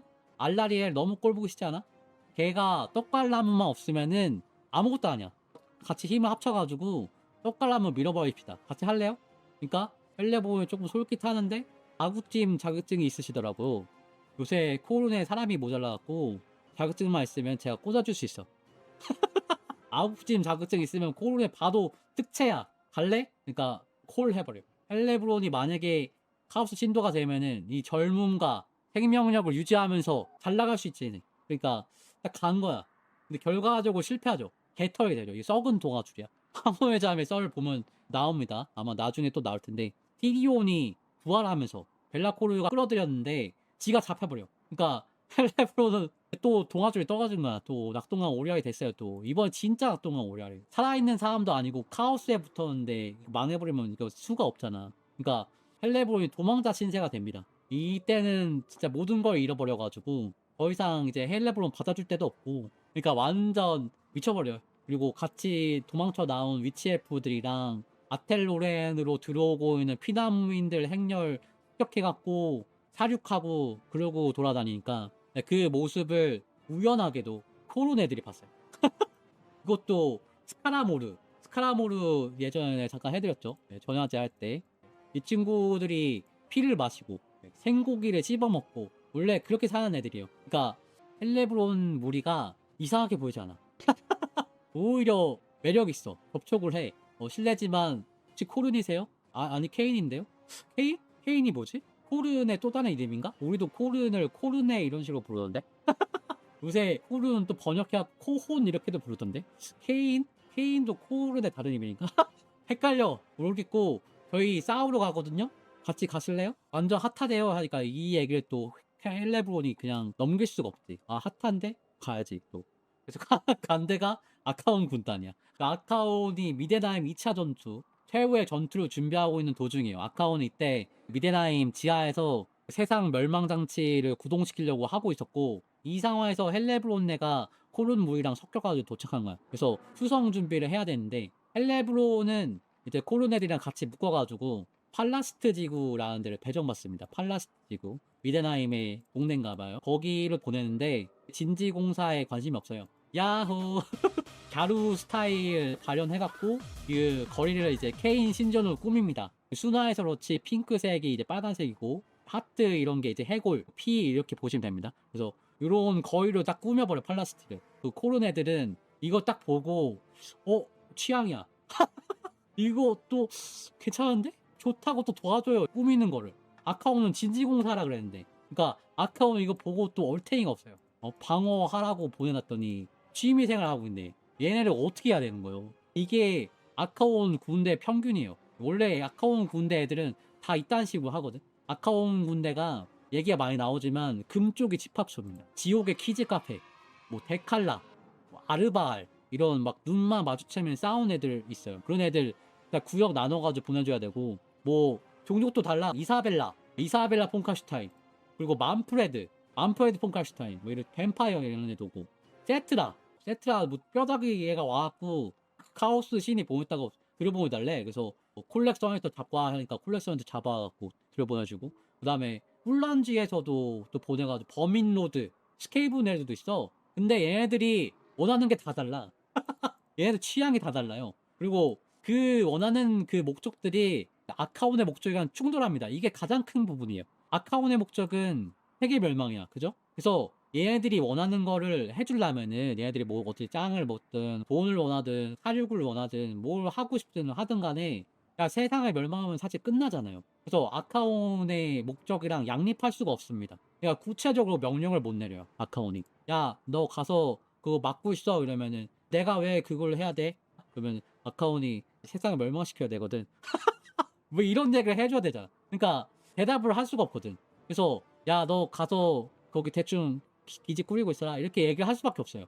구역만 대충 정해주는 거야. 이게 아카온의 군대가 개판인 이유예요. 어쩔 수가 없어. 그래서 아카온이 헬레브론이라든가 만프레드, 세트라 이런 애들이 자기 군대에 이제 합류하는데 그걸 굉장히 흥미롭게 봅니다. 어차피 이 세상 멸망할 텐데 이 멸망할 세상 뭐가 그렇게 좋다고 아둥바둥 살다가 응? 여기까지 흘러 들어왔을까? 그래 이게 지금 마지막이니까 내가 하는 일에 방해만 안 되면 상관없다. 니들 하고 싶은 거 다 해. 뭐 이렇게 생각해. 그래서 개판이 될 수밖에 없어. 그래서 헬레브론도 맘대로 해. 그리고 이제 운명의 날이 딱 오는 거죠. 질서 세력 병력들이 그냥 쳐들어오는 게 아니고 미덴하임에 대규모 텔레포트를 해갖고 쳐들어오는데 팔라스트 지구, 팔라스트 디스트릭트 이쪽이죠. 여기로 애들이 막 텔레포트가 되는 거야. 랜덤 매칭이에요. 근데 이게 궁합을 어느 정도 맞춰줘요. 완전 랜덤이 아니야. 조금 인연이 있는 거랑 맞춰줘. 왜냐면 작가가 쓴 거기 때문에. 아무튼 헬레브론은 알라리엘이랑 만나요. 완전 운명의 장난이에요. 사실 이 전투를 이기던 지던 헬레브론한테는 아무런 의미가 없지만 알라리엘을 만난다는 것 자체가 의미가 있어요. 케인인지 코르인지는 모르겠지만 이 헬레브론이 알라리엘의 부대를 죽여가지고 복수할 기회, 마지막으로 피를 뿌릴 수 있는 기회를 준 거지. 그렇게 헬레브론의 비스트맨, 호른 악마, 호른 계열 카오스 전사들, 그리고 카수 괴물들, 미치 엘프 뭐 이런 호른 플러스 다크 엘프 부대랑 두루트, 트리맨 이런 애들이랑 같이 이제 붙게 되거든요. 요게 이제 헬레브론의 부대라 볼 수가 있고, 요게 이제 두루트를 위시로 한 우드레프의 부대라 볼 수가 있는데, 이 에피소드에서 또 등장하는 게 발타자르 겔트, 그 다음에 드워프, 아이언 브레이커, 그 다음에 블라드 폰 칼슈타인도 나중에 들어와요. 그래가지고 코른 부대랑 싸우는데 막 드루트가 블러드 서스트랑 맞짱 뜨고 난장판이 펼쳐집니다. 근데 이 혼잡한 와중에 헬레브론이 가마솥을 타고 널브러진 시체들 깔아 뭉개면서 알라리엘한테 접근하는 거야. 그래서 알라리엘을 보호하려고 드라이어드들이 헬레브론 전차에 막 올라타갖고 헬레브론 공격하고 하는데 헬레브론이 엄청나게 세갖고 단검으로 한 방에 드라이어드 한 마리씩 부셔버립니다. 그냥 말 그대로. 그러니까 알라리엘이 이걸 보면서 아파. 마음이 아픈 것도 아픈 거지만 몸도 아파요. 왜냐면 지금 생명의 여신 이샤랑 연결이 돼가지고 드라이어드랑 엘프 전사들 하나하나 죽을 때마다 가슴에 바늘이 막 찔리는 것처럼 통증이 와서 지금 서 있는 게 전부예요. 그래서 지금 실샷이 되게 못생기게 나왔는데 아파서 그런 겁니다. 이게 아픈 얼굴이에요. 알라리엘이 못생긴 거 아닙니다. 아무튼 그래서 알라리엘이 이렇게 아파하는 동안에 헬레브론이 가마솥에서 내려와서 다가와. 그래서 하는 말이 뭐냐? 네가 보인다. 이 잡초와 구더기의 여왕아. 네 예쁜 가죽으로 망토를 만들어 입겠다. 막 이러면서 오는데 우드엘프 병사들이 앞을 막아도 헬레브론 멈출 수가 없습니다. 솔직히 알라리엘이 에버퀸이고 생명의 화선이고 어쩌고 간에 이 광분한 헬레브론 막을 수가 없어요. 게임에서도 사실 헬레브론 무지하게 세거든. 그러니까 어떻게 하냐? 일단 말을 걸어요. 일단 말을 해. 헬레브론 여기 있었군요. 갑자기 친한 척. 벨라코르의 공격이 끝나고 제가 당신을 찾아다녔는데 도저히 행방을 찾을 수가 없어서 우린 당신이 죽은 줄 알았어요. 이렇게 얘기를 하는 거예요. 그러니까 헬레브론이 막 깔깔거리면서 웃습니다. 그래 내가 죽은 듯이 사라지니까 속이 시원했지? 그러니까 알라리엘이 얘기를 하는데 아닙니다. 헬레브론. 당신은 아텔로르에서 환영받았습니다. 당신과 당신의 추종자들 모두 당신의 방식과 그 성향에도 불구하고 당신들은 아수르의 일원이며 나는 당신이 죽는 걸 바라지 않았습니다. 그러니까 헬레브론의 웃음기가 싹 사라져요. 얘가 살려고 그냥 하는 얘기는 아닌 것 같아요. 왜냐면은 이 말이 사실이거든. 사실 헬레브론이 왕따라에 당할지언정 죽임을 당한다든가 감옥에 갇힌다든가 쫓겨난다든가 하지 않았어요. 찬밥을 먹을지언정 살았었거든. 어떻게 보면은 헬레브론한테 기회를 준 거야. 근데 이거를 인정하잖아. 그러면은 헬레브론은 자기 욕심 때문에 망한 걸 인정해야 돼요. 왜냐면 실제로 거기 상황에서 쭈글탱이로 있었던 게 마음에 안 들기도 했고 실제로 내 몸이 쭈글탱이가 되고 있었거든. 내가 오래 살려면은 피해의식을 해야 되는데 지금 이 상태로는 못하잖아. 늙어 죽을 거잖아. 그러니까 지금 이거를 그냥 받아들일 수 없었기 때문에 그래서 뛰쳐나오고 벨라코르랑 손을 잡았던 거야. 근데 이건 내 욕심이야. 예전에 자기 어머니를 만나서 얘기했을 때도 사실 어머니가 좋은 의도였다는 걸 헬레브론이 알았어요. 알 수밖에 없지. 근데 이거를 본인 욕심 때문에 어머니를 해치우지 않았습니까? 그래서 그 이후에 피 묻은 손, 블러디 핸디드 요거를 절대 씻을 수가 없다고. 이미 이렇게 피가 묻어버렸다고 몇천 년 동안 자기 합리화를 하면서 코른 신으로 살아왔는데 알라리엘이 너 그냥 거기 계속 있었으면 우리처럼 평범한 엘프가 돼서 살 수 있었어 이런 식으로 얘기를 하니까 받아들일 수가 없는 거야. 이거를 인정할 수가 없는 거야. 내 인생을 송두리째 거부해야 되거든. 그러니까 거짓말이다. 이제 죽어라 이러면서 달려드는데 알라리엘이 단검을 지팡이로 맞고 주문을 딱 외우는데 바닥에서 덩굴 같은 게 올라오더니 헬레브론을 막 붙잡으려 합니다. 근데 이거 되겠어? 살아있는 드라이어드들로 안 되는데 핵도 없어. 그래서 헬레브론이 잽싸게 덩굴을 다 잘라낸 다음에 알라리엘의 복부로 배를 딱 찔러버려요. 그러니까 알라리엘이 배를 딱 잡고 무릎을 꿇습니다. 아파가지고. 물론 이게 치명적인 상처긴 한데 당장은 죽지 않아. 생명의 화신이기 때문에 조금씩 재생이 되는데 순식간에 재생되는 건 아니기 때문에 다음 공격을 받으면 이제 죽는 상황인 거예요. 머리가 떨어지면 뭐 어떻게 할 수 있겠어요? 그리고 역시나 헬레브론의 단검이 자기 목을 딱 날라오는데 순간적으로 알라리엘의 시간이 천천히 갑니다. 그래서 헬레브론의 얼굴 표정을 딱 보는데 헬레브론의 표정에서 분노 말고 다른 감정이 느껴져요. 그 감정이 뭐냐? 두려움이야. 두려움이 느껴져요. 그리고 생명의 바람이 샥 하고 지나가면서 알라리엘한테 뭔가를 속삭여주고 그 얘기를 듣고 알라리엘이 순간적으로 몸을 딱 일으키면서 헬레브론의 손을 막고 자기 피 묻은 손을 들어가지고 헬레브론의 얼굴을 딱 가져다 댑니다. 그러니까 생명의 화신의 에너지가 흘러 들어가면서 헬레브론의 정신이 순간적으로 맑아지고 눈빛이 차분하게 돌아와요. 그리고 알라리엘이 헬레브론한테 뭐라고 하냐? 미안합니다. 알라리엘이 사과를 해. 그리고 멍해져 있는 헬레브론의 손을 잡아서 칼을 쥔 손 자체를 잡고 이 칼로 헬레브론의 가슴을 찔러요. 그리고 그 칼이 헬레브론의 심장을 관통해. 이렇게 헬레브론이 죽게 돼요. 근데 굉장히 평온한 얼굴로 죽었대요. 마지막에 갈 때. 아마 수천 년 만에 느끼는 평화가 아니었을까. 태극권? 피 묻은 손으로 스턴 걸고 태극권으로? 환장하겠네. 감동 깨지 마 진짜. 헬레본이 평화를 느끼면서 죽었대요. 근데 이거는 이제 제 생각인데 마지막에 헬레브론의 심장을 찌른 게 알라리엘이 혼자 한 게 아니었을 거예요. 알라리엘이 피 묻은 손으로 스턴 걸고 태극권을 이렇게 딱 죽인 게 아니고, 왜냐면 알라리엘은 원래 싸울 때도 마법으로 싸워.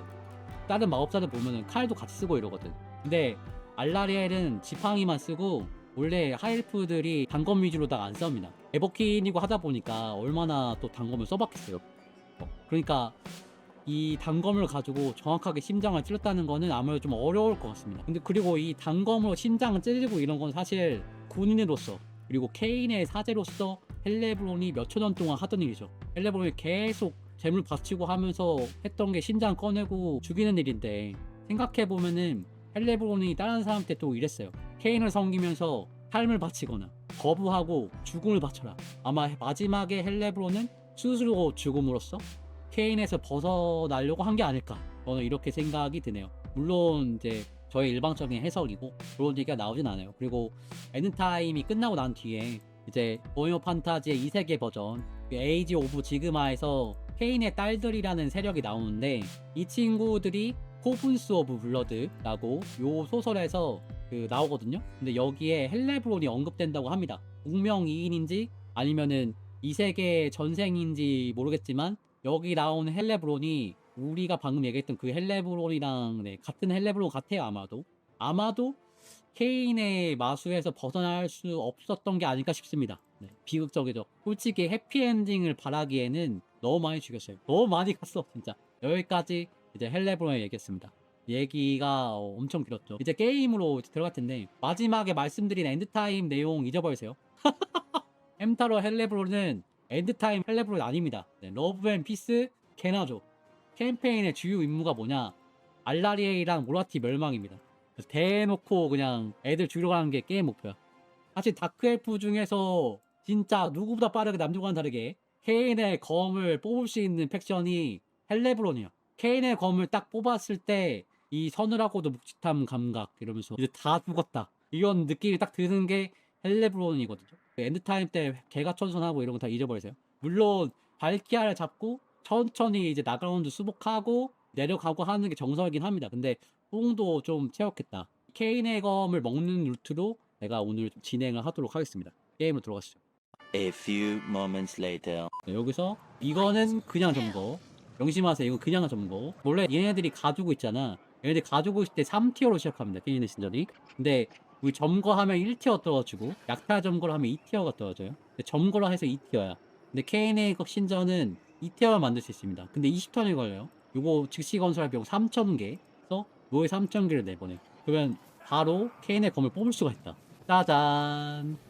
케인의 검의 주인입니다. Behold 15턴. my beauty. 날로 먹기. 이거 케인의 검 먹은 순간 이거 치트 키어 이제. A few moments later. 해무야, 해무 또 올랐어. 방송 다 했어? 방송 꺼? 해봐 한번 해줘. 해봐 한번 맛있는 거 줄게. 해봐 한번 해줘. 해봐. 안 돼? 쑥스러운가 본데? 벅지가고 애교 부리고 있어. 어? 야, 해봐. 다 보고 있다고. 맛있는 거 줘? 대답해야지. 맛있는 거? 생각 좀. 여기까지 하고 다음에 또 뵙겠습니다. 다음에 봐요. 해봐. 해줘. 끝까지 안 해. 어?